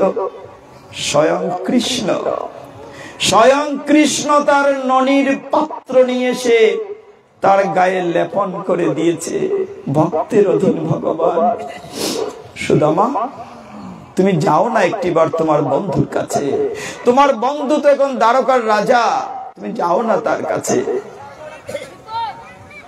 অনেকদিন বলার পরে সুদামা একদিন স্থির করলেন, দ্বারকায় যাবেন। বন্ধুর বাড়িতে যাবেন, খালি হাতে যাবেন কি করে? কিচ্ছু তো ঘরে নেই। আমরা ভগবানকে যখন দর্শন করতে আসি, কোন মন্দিরে যাই কিংবা আত্মীয়র বাড়িতে যাই, কিছু তো উপহার নিয়ে যেতে হয়। তার স্ত্রী বসুন্ধরাকে বললেন, হে বসুন্ধরা, কিছু তো একটা দাও। এখন বসুন্ধরা কি দেবেন? তিনি বসুন্ধরা কি করলেন? কয়েক ঘরে গেলেন, গিয়ে ভিক্ষা করলেন। ভাগবতে বলা আছে 81 অধ্যায়ে, চিপিটক মানে চিরা, 5টা ঘর থেকে 4-5 মুষ্টি চিরা সংগ্রহ করলেন। কেমন করে নিয়ে যাবেন? উত্তরীয় তো চিরা, ছিন্ন বস্ত্র, কোন রকম আঁচলে বেঁধে রওনা হলেন 35 কিলোমিটার। এত দূরের পথ পায়ে হেঁটে, তখন তো গাড়ি ঘোড়া ছিল না, প্রখর রুদ্র, খালি পা, রাস্তা ককর বিছানো, নুড়ি পাথর, কণ্ঠক বিস্তীর্ণ রাস্তা। হাঁটতে হাঁটতে যাচ্ছেন সুদামা, আর বারবার বলছেন শ্রীকৃষ্ণ শ্রীকৃষ্ণ শ্রীকৃষ্ণ। বলতে বলতে তিনি দ্বারকার দিকে যাচ্ছেন। হে ভক্তগণ, যখন দ্বারকার একদম কাছে পৌঁছলেন, বাজারে গিয়ে বললেন, ওই যে দূরে রাজবাড়ি দেখা যাচ্ছে, আমি আমার বন্ধুর কাছে যাব। বাজারের মানুষ বলল, ওই লোকটা কি পাগল? হ্যাঁ, তোমার ছিন্ন বস্ত্র, তুমি রাজার বন্ধু হও কি করে? তোমার তো রাজ পোশাক নাই, তুমি তো একবার ছিন্ন বস্ত্র না না না, আমার বন্ধু, তোমরা চিনবে না। ওই যে তোমাদের রাজা কৃষ্ণ, তোমার বন্ধু, ক্লাসমেট। যখন সপ্ত গেট পার হয়ে একদম রাজবাড়ির কাছে গেলেন, দারোয়ান ঢুকতে দিল না, কটোয়াল ঢুকতে দিল না। তুমি কে? বলল, আমি সুদামা বিপ্র, তোমাদের রাজা আমার বন্ধু, আমাকে যেতে দাও। কটোয়াল তাকে দাঁড় করে রেখে ভিতরে গেল। সে দাঁড়াতে থাকতে থাকতে সুদামা ভাবলো, না, কোনো লাভ বোধহয় হবে না, আমাকে সকলেই দরিদ্র ভেবে, পাগল ভেবে আমাকে তাড়িয়ে দিচ্ছে, ফিরে যায়। ওইদিকে কটোয়াল ভিতরে গিয়ে কৃষ্ণকে বলছেন। কৃষ্ণ তখন রুক্মিণীর খাটিয়ায় বসা ছিলেন। রুক্মিণী সত্যভামা ভগবানকে বেজন করছিল। কটোয়াল গিয়ে বলল, হে রাজন, তোমার এক বন্ধু এসেছিল, একজন বিপ্র এসেছিল। কৃষ্ণ বলছেন, আমার দরজা তো বিপ্র ব্রাহ্মণ বৈষ্ণব সাধুর জন্য খোলা, তাকে আসতে দিলে না কেন? বলে, কি করে দেই, ও তো একটা পাগল। বলে, পাগল কি? সে বলছে আপনি নাকি তার বন্ধু। এটা হতেই পারে না, আপনার কি রাজকীয় পোশাক, আপনি দ্বারকার রাজা, দ্বারকাধীশ, আর ওই লোকটার ছিন্ন বস্ত্র, এই কঙ্কালসার দেহ, মনে হয় কতদিন না খেয়ে আছে। ভগবান বললেন, হে কতোয়া, তার নামটি কি গো বলো তো? বলে, তার নাম বলেছে সুদামা। আর ভগবান থাকতে পারেন নাই, তিনি খাটিয়া থেকে উঠে দৌড় শুরু করলেন, ডাকতে ডাকতে রাজবাড়ি থেকে বেরিয়ে গেলেন। সুদামা, সুদামা, ডাকতে ডাকতে বেরিয়ে গেলেন। দুই দিকে অনেক মাতাজিরা ফুলের ডালে এনে দাঁড়িয়েছিল। ভগবানের হাত লেগে পড়ে গেল, মাথার মুকুট পড়ে গেল, পায়ের নাগরা জুতা পরে থাকলো, উত্তরীয় কোথায় পরে থাকলো। ভগবান দৌড়চ্ছেন, সুদামা, সুদামা, ডাকতে ডাকতে। সুদামা কিন্তু ঘুরে চলে যাচ্ছিল, লাঠিতে ভর দিয়ে দিয়ে চলে যাচ্ছিল, একটু তো খোড়াকৃতি চলে যাচ্ছিল। ভগবান ডাকতে ডাকতে বললেন, সুদামা। তিনি দৌড়ে গিয়ে ওই বাজারে সুদামাকে জড়িয়ে ধরলেন। হে ভক্তগণ, ভগবান আলিঙ্গন করেছেন, জীবনে আর কিচ্ছু লাগে? ভগবান তাকে আলিঙ্গন করে বলছেন, সুদামা, তোমার কি একটু আমার কথা মনে পড়ে না? ছোটবেলা গুরুগৃহে কত পড়াশোনা করেছি, তুমি আমাকে রেখে, আমাকে না দেখে তুমি চলে যাচ্ছ। সুদামা, চলো চলো, ভেতরে চলো।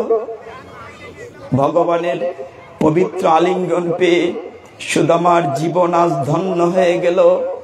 সুদামাকে তিনি ভেতরে নিয়ে রুক্মিণীর পালঙ্কে বসালেন। সমস্ত মহিষী অবাক হয়ে গেল। ভগবান বললেন, ওর পাদ প্রক্ষালনের জন্য গরম জল নিয়ে এসো, সুগন্ধি সাবান নিয়ে এসো, আমি নিজ হাতে ওকে স্নান করাবো। ভগবান কি করলেন? সুদামার চরণ ধুয়ে দিতে লাগলেন। পাত্রে করে যখন ভগবান তার চরণ ধুয়ে দিচ্ছেন, চরণের ভিতরে যখন বিভিন্ন কণ্টক পথ পার হয়ে সুদামার চরণে যখন কাঁথা গিতেছিল, ভগবান একটা একটা করে কাঁথা খুলছেন। আরে, তুমি কত কষ্ট করেছো আমার বাড়িতে আসার জন্য। ভগবানের দুনয়ন বয়ে অশ্রু ঝরছে সুদামার চরণ কমলে।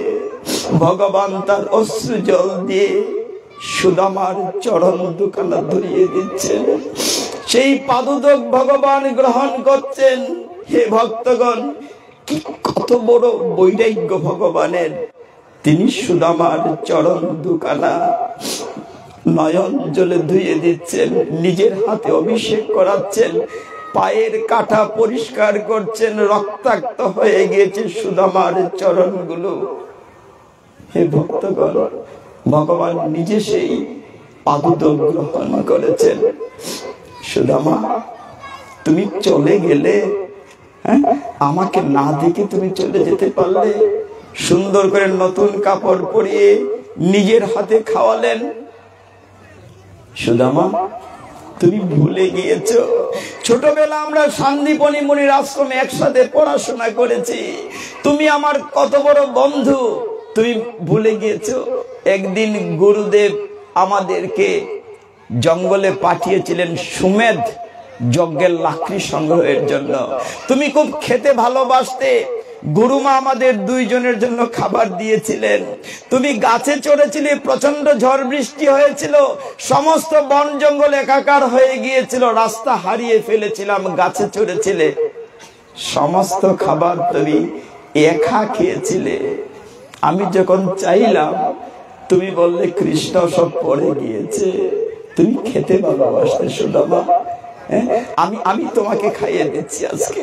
কত আদর করে অনাদিরাদি গোবিন্দ তার ভক্ত বন্ধু সুদামাকে নিজের হাতে খাওয়াচ্ছেন।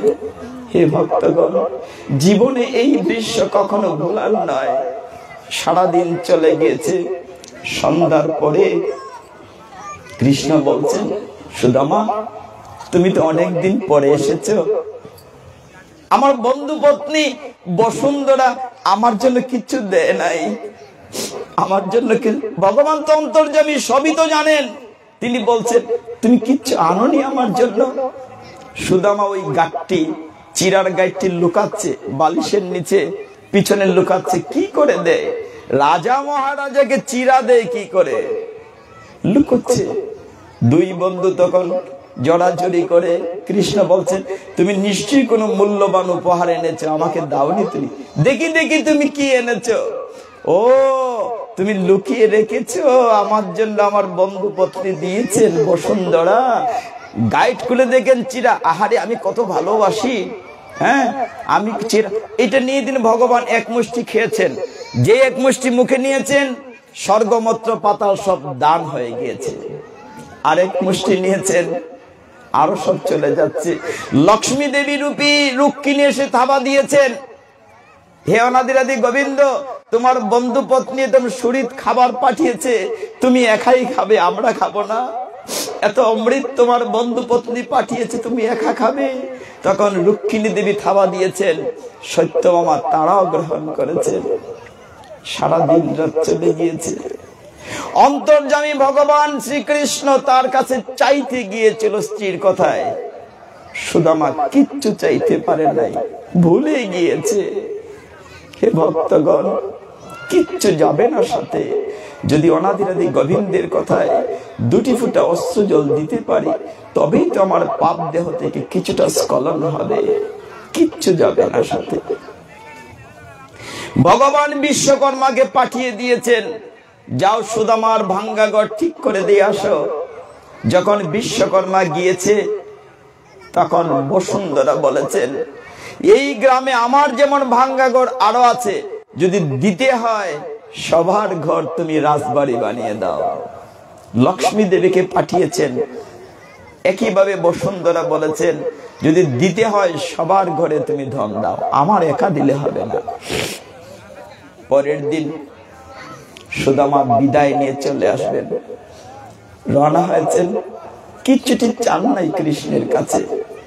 ফিরতি পথে যাওয়ার জন্য ভাবছেন, হায়রে, আমি স্ত্রীর কাছে কি জবাব দেব, আমি তো কিচ্ছুটি চাইনি। 81 অধ্যায়ে 10ম স্কন্ধ পূর্বার্ধ যে বলছে, আমি তো কিচ্ছু চাইনি। যেতে যেতে সুদামা ভাবছে, আচ্ছা নাই বা চাইলাম, কিছু পেলাম না হয়তো, কিন্তু অনাদিরাদি গোবিন্দের তো আমি অঙ্গ স্পর্শ পেয়েছি, গোবিন্দ আমাকে আলিঙ্গন করেছেন, আমার আর কি চাই? আমি অনাদিরাদি গোবিন্দের দর্শন পেয়েছি, এইটি আবার জীবন অনেক কিছু। আবার যখন হাঁটতে হাঁটতে সুদামা তার গ্রামের বাড়িতে এসেছে, ভক্তগণ বাড়ি চিনতে পারছে না, বাড়ি রাজপ্রাসাদ হয়ে গিয়েছে। বাড়ির সামনে সরোবর হয়েছে, যেখানে হংস মিথুন খেলা করছে, চারদিকে পাখি গুঞ্জন করছে, ভ্রমরা গুনগুন করছে। চিনতে পারছে না। তার ঘর থেকে বসুন্ধরা বেরিয়েছেন। সাক্ষাৎ লক্ষ্মী দেবীর মতো, চেনা যাচ্ছে না। বলছে, সুদামা তুমি কত কিছু পাঠিয়েছ বন্ধুকে বলে। বলে আমি তো কিচ্ছু চাইনি ভগবানের কাছে, না চাইতেই তিনি দিয়েছেন। ভিতরে গিয়ে চিনতে পারেন না। ভাগবতে লেখা আছে, হাতির দাঁতের সিংহাসন, হাতির দাঁতের খাট পালঙ্ক, ঝাড়বাতি, ছেলেদের রাজকীয় পোশাক, কিন্তু সুদামা তা চায় নাই। ভক্তগণ, সুদামা ঘরে গিয়ে বলছে, হে বসুন্ধরা, আমার কৃষ্ণের মন্দির কানা কোথায়? আমার তো দ্বন্দ্ব হতে দরকার নাই, এগুলো তোমরা রাখো। আমার মন্দির কানা কোথায়, যেখানে আমি প্রতিদিন কৃষ্ণকে পুষ্প তুলসী নিবেদন করি? সুদামা দেখলেন ঠিকই তার এই পূর্বের উত্তর কোণার যে ঘরটি, তার ওই ভাঙ্গা মন্দির কানা ঠিকই আছে। সেইখানে অনাদিরাদি গোবিন্দ দাঁড়িয়ে বাঁশরি বাজাচ্ছেন, আর তার চরণ কমলে পতিত হয়ে সুদামা বলছে, শ্রীকৃষ্ণ শ্রীকৃষ্ণ শ্রীকৃষ্ণ। এইভাবে ভগবান আমাদেরকে ভাগবতে অনেক শিক্ষা দেন। ভক্তগণ, একটু সময় নিয়ে শুরু করা লাগে। আপনার কৃপা করে একটু সময় দিলে ভালো হতো। এইভাবে ভগবান আমাদেরকে ভগবতমুখী করুন। ভগবানের কাছে কিছু চাইতে নেই। ভগবান স্পষ্ট বলেছেন, কর্মে তোমার অধিকার আছে, কর্মফলে তোমার অধিকার নেই। আমি কেন ভগবানের কাছে চাইব? তিনি তো অন্তর্যামী, তিনি তো দেখছেন আমি তার জন্য কি করছি। আমরা আজকে এখানে বিশ্রাম রাখবো। বলেন, আমি দুঃখিত, আমি এত সময় কথা বলতে পারবো না, আমি মাপ চাই।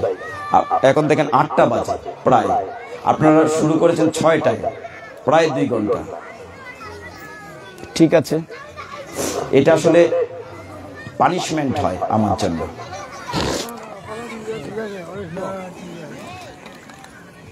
ঠিক আছে,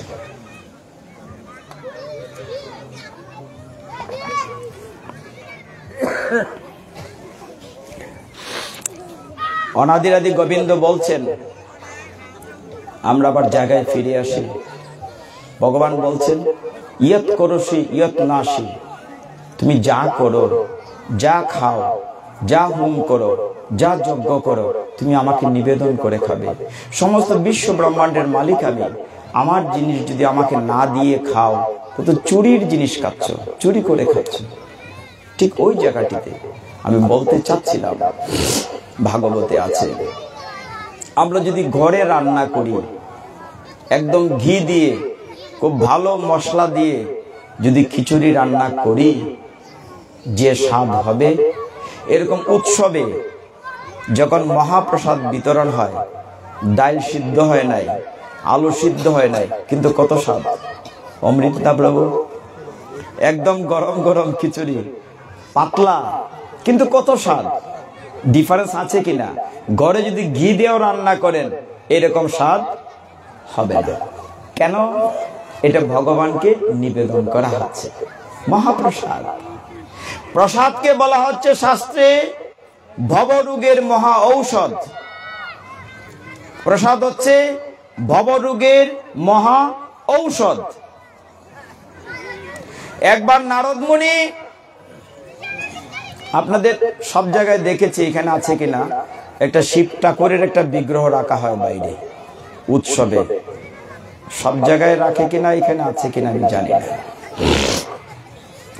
একবার নারদ মুনি, তিনি তো বিনা বাজিয়ে বাজিয়ে সারা পৃথিবী ঘুরে বেড়ান। নারদ মুনির তো ভিসা পাসপোর্ট লাগে না। তিনি ঘুরতে ঘুরতে একদিন বৈকুণ্ঠে গেলেন। বৈকুণ্ঠ গিয়ে লক্ষ্মী মার্কব পদ সেবা করলেন। লক্ষ্মী মার্কব সেবা করলেন। নারদ মুনির উপরে লক্ষ্মী মার্কব খুশি হলেন। হে নারদ, আমি তোমার সেবায় খুব খুশি হয়েছি। তুমি একটি বর চাও, তুমি যা চাইবে তাই দেব। নারদ মুনি বলছেন, মা তুমি দেবে তো? বলে, নিশ্চয়ই দেব। দেখেন ভাগবতে কি সুন্দর মহাপ্রসাদের ব্যাখ্যা দেওয়া আছে। বলছে, হ্যাঁ দেব। তো তুমি কি করবে? নারদ মুনি বললেন, আমার অনেক দিনের একটা ইচ্ছা, নারায়ণের একটু উচ্ছিষ্ট প্রসাদ পাবো। লক্ষ্মীমার মন খারাপ, আপনি দেখেছেন না? লক্ষ্মীমা সবসময় নারায়ণের পদসেবা করেন। পরের দিন যখন নারায়ণকে তিনি ভোগ মানে খাবার দিচ্ছেন, মায়েরা খাবার দেন সময় সাথে স্বামীকে বাতাস করেন, খাবার দিচ্ছেন, লক্ষ্মীমার মন খারাপ, বসে আছে। নারায়ণ বলছেন, হে গো, তোমার আজকে মন খারাপ কেন? অন্যদিন যখন আমাকে খাবার দাও তোমার দেখি মন খুশি, আজকে মনটা খারাপ কেন? বলে মনটা খারাপ এই জন্য, আমার এক ভক্ত নারদ তোমার উচ্ছিষ্ট চেয়েছিল, তুমি তো বারণ করেছো, তাই দিতে পারছি না। এখন একটু খেয়াল করবেন, এখানে একটা ধাঁধার মতো আছে। ভাগবত কি চমৎকার! ভগবান বলছেন, কই আমি তো না করি নাই। বলে তুমি না করেছো না, যে কোনোদিন যেন দেখি না আমার খাবার কাউকে দিয়েছো, কোনোদিন যেন দেখি না আমার উচ্ছিষ্ট কাউকে দিয়েছো, তাই তুমি নারদকে দিতে পারি না। তখন নারায়ণ বললেন, আমি কি বলেছি? বলে তুমি তো বলেছো আমি যেন কোনোদিনই দেখি না কাউকে দিয়েছো। বলে তাহলে তো না করলাম কোথায়? বলে না কর নাই, আমি বলেছি আমি যেন দেখি না কাউকে দিয়েছো। তার মানে কি, কালকে যখন আমি খাবো, খাওয়ার পরে যদি একটু উচ্ছিষ্ট থাকে আমি অন্যদিকে তাকাবো, তুমি দিয়ে দিও, আমি না দেখলেই তো হইল। এই হচ্ছে দি গ্যাপ অফ দা ওয়ার্ড, কথার ফাঁকটা এখানে। আমরা বলি এই দেখিস না, এই কাজটা যেন করি। নারায়ণ বলছেন, আমি যেন দেখি না কোনো আমি যেন দেখি না কোনোদিন আমার উচ্ছিষ্ট কাউকে দিয়েছে। আমি তো না করি না, আমি না দেখলেই তো। পরের দিন দেখেন কি মজার কাহিনী। পরের দিন উচ্ছিষ্ট খাবার শেষ হলো, নারায়ণের উচ্ছিষ্ট থাকলো প্রসাদ, সেইটা নারদমুনিকে দেখা হলো। নারদমুনি পেয়ে তো খুব খুশি, প্রসাদ খাচ্ছে। এখন প্রসাদ খাওয়ার ফলে কি হলো, সে আর স্থির থাকলে পারো না, নাচতে শুরু করলো। সে ওই বিনা বাজিয়ে নারায়ণ নারায়ণ করে নাচতে শুরু করলো। নাচতে নাচতে একেবারে কৈলাসে চলে গেল। কৈলাসে কে থাকেন? শিব ঠাকুর। কৈলাসে গিয়ে নারদে নাচতে শুরু করেছে। তো দেবাদিদেব বলছেন, ভাই রে, তুমি তো নাচতেছো কেন? বলে মাইতো না, আমি নাচি না, আমারে প্রসাদে নাচাই। বলে তুমি নাচো না, প্রসাদে নাচাই, ঘটনাটা কি? বলে নারায়ণের উচ্ছিষ্ট পেয়েছি, আমার জীবন ধন্য, প্রসাদ পেয়েছি, আমি নাচি না, প্রসাদে নাচাই। এটা শুনে শিব ঠাকুর বললেন, আরে তুমি না আমার ভাই বন্ধু, আমারটা কই? তুমি একা একা নারায়ণের উচ্ছিষ্ট পাবে, আমারটা কই? বলে দেখো, আমি অনেক কষ্ট একটু পেয়েছি, তোমাকে কোত্থেকে দেব? দেখো এটা হয় না, এটা বিচার হইলো, তুমি আমার কত ক্লোজ ফ্রেন্ড, এখন তুমি পাবে আমি পাবো না, তা কি করে হয়? হঠাৎ দেখলেন শিব ঠাকুর এই আঙ্গুলের মধ্যে একটু লেগে আছে। তিনি কি করলেন, ওই আঙ্গুলটা নিয়ে চুষে চুষে খাইলেন শিব ঠাকুর, ভগবানের উচ্ছিষ্ট। এখন শিব ঠাকুর আর নিজের স্থির রাখতে পারলেন না, তিনি ডমরু বাজিয়ে নাচতে শুরু করলেন। শিব ঠাকুরের নাচতে বুঝেন, যখন রুদ্র রূপে তাণ্ডব নৃত্য করবেন তখন পৃথিবী লয় হয়ে যাবে। এটা হচ্ছে তাণ্ডব নৃত্য শিব ঠাকুরের। তিনি নাচতে শুরু করেছেন, পৃথিবী কাঁপতে শুরু করেছে। ভগবান তো নটরাজ, ভগবান শিব নটরাজ, সমস্ত পৃথিবী কাঁপতে শুরু করেছে। দেবতারা ভাবলো যে এখনই কি পৃথিবী ধ্বংসের সময় এসছে? এখন তো ধ্বংসের সময় আসে নাই, তিনি পাগলা নাচ নাচতেছেন। ঘটনাটা কি? সবাই গিয়ে বলো শিব ঠাকুর থামো, থামতে পারছে না। শেষে তার স্ত্রী পার্বতীকে পাঠিয়েছে, এই তুমি তোমার স্বামীকে থামাও তো, ওর নাচে তো পৃথিবী ধ্বংস হয়ে যাচ্ছে। শিব ঠাকুরের কাছে গিয়ে বলছে, পার্বতী স্বামী বোর, তোমার নৃত্য বন্ধ করো। শিব ঠাকুর বলছে, আমি তো নাচি না, আমারে প্রসাদে নাচায়। তোমারে প্রসাদে নাচায়? কার প্রসাদ? বলে ভগবান বিষ্ণু নারায়ণের প্রসাদ। তো নারায়ণের প্রসাদ তুমি একা খেয়েছো, আমারটা কই? আমি না তোমার অর্ধাঙ্গিনী? স্ত্রীরা তো দাবি করে স্বামীর উপরে অর্ধাঙ্গিনী, সহধর্মিনী। দেখো আমি অনেক কষ্টে ওই নারদের আঙ্গুলতেই একটু পাইছি, বলে এটা বুঝি না, আমারটাকে দাও। আমি তোমার অর্ধাঙ্গিনী, আমার রাইট আছে পাওয়ার জন্য। তখন দেবাদিদেব মহাদেব বলেন, দেখো আমার কাছে নাই। বলে না দাও যদি, আমি তপস্যায় বসলাম। মাতা পার্বতীর তপস্যা, যিনি কিনা অপর্ণা রূপে তপস্যা করে দেবাদিদেব মহাদেবকে স্বামী রূপে পেয়েছেন, কত কঠিন তপস্যা। তিনি বসলেন তপস্যা, যে প্রসাদ না দেওয়া পর্যন্ত আমি তপস্যা ভঙ্গ করব না। তিনি এমন তপস্যায় বসলেন মাতা পার্বতী, মাথা দিয়ে ধোঁয়া বেরোতে লাগলো, পৃথিবীর অক্সিজেন বন্ধ হয়ে গেল, সৃষ্টি ধ্বংস হয়ে যাচ্ছে। সবাই বলল থামো, কেউ আর থামাইতে পারল না। শেষে ভগবান বিষ্ণু গরুড়ে চড়ে আসলেন। পার্বতী, তোমার কি হয়েছে? তুমি তো কঠোর তপস্যা করছো কেন? বন্ধ করো তোমার তপস্যা, সৃষ্টি ধ্বংস হয়ে যাচ্ছে। পার্বতী বলেন, এত কিছু বুঝি না, আমার প্রসাদ চাই আগে। নারায়ণ বিষ্ণু বললেন, ঠিক আছে, তোমাকে প্রসাদ দেয়া হবে। ওই দেখেন মা আর বাবার তফাৎটা কি। তখন পার্বতী বললেন, আমি তো জগন মাতা, জগতের মা, জগৎ জননী, দুর্গা দুর্গতি নাশিনী। আমি একা প্রসাদ পেলে হবে না, আমার সমস্ত সৃষ্টির আমার সন্তানরা প্রসাদ পেতে হবে, সবাইকে দিতে হবে। তো ভগবান তো বেখায়দা পড়লেন, ঠিক আছে দেয়া যাবে। কখন? বলে রথের সময়। আমি দারু ব্রহ্ম রূপে জগন্নাথ রূপে পৃথিবীতে আসব, এসে যখন প্রসাদের চালু করব, জগন্নাথের পুরীতে জগন্নাথের মন্দিরের পাশে আর একটা ছোট মন্দির আছে, বিমলা দেবীর মন্দির, ঠিক না প্রভু? পার্বতীর নাম তখন বিমলা। জগন্নাথের মন্দিরের নিয়ম করা হলো, প্রথম ভোগ দিলে জগন্নাথের কাছে সেটা প্রসাদ হলো। এই থালিটা নিয়ে প্রথম দেয়া হবে বিমলা দেবীকে, মানে পার্বতীকে। তারপর এটা মহাপ্রসাদ হলো, আনন্দ বাজারে চলে যাবে। জগন্নাথের পুরীতে প্রসাদ আনন্দ বাজার বিক্রি হয়, এখানে উঁচা নিচি নাই। একই গ্লাস দিয়ে মহারাজাও খান, প্রজাও খান, ভক্তও খান, অভক্তও খান। জগন্নাথের প্রসাদ অসুচি হয় না কুকুরে খেলেও, তবে একটু মিষ্টি বেশি জগন্নাথের পুরীতে প্রসাদ। যা হোক, প্রসাদ তো স্যাংশন করা হলো জগৎবাসীর জন্য।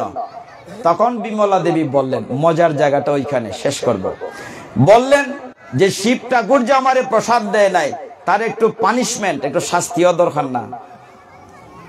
হ্যাঁ, উনি তো প্রসাদ পাইয়া একা একা আঙ্গুল চুইসা খাইছে, অর্ধেকটা তো রাখতে পারত, আমি তার সহধর্মিনী না।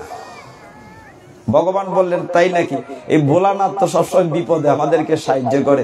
আচ্ছা ঠিক আছে, তোমার কথা, তার একটু শাস্তি দিয়ে দেয়। কি শাস্তি?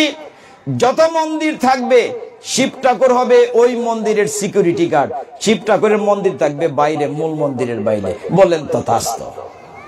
এই কারণে সব জায়গায় শিব ঠাকুরকে একটু বাইরে রাখা হয়, security guard of the lord Shrikrishna. এই কারণে মহাপ্রসাদ অত্যন্ত মূল্যবান।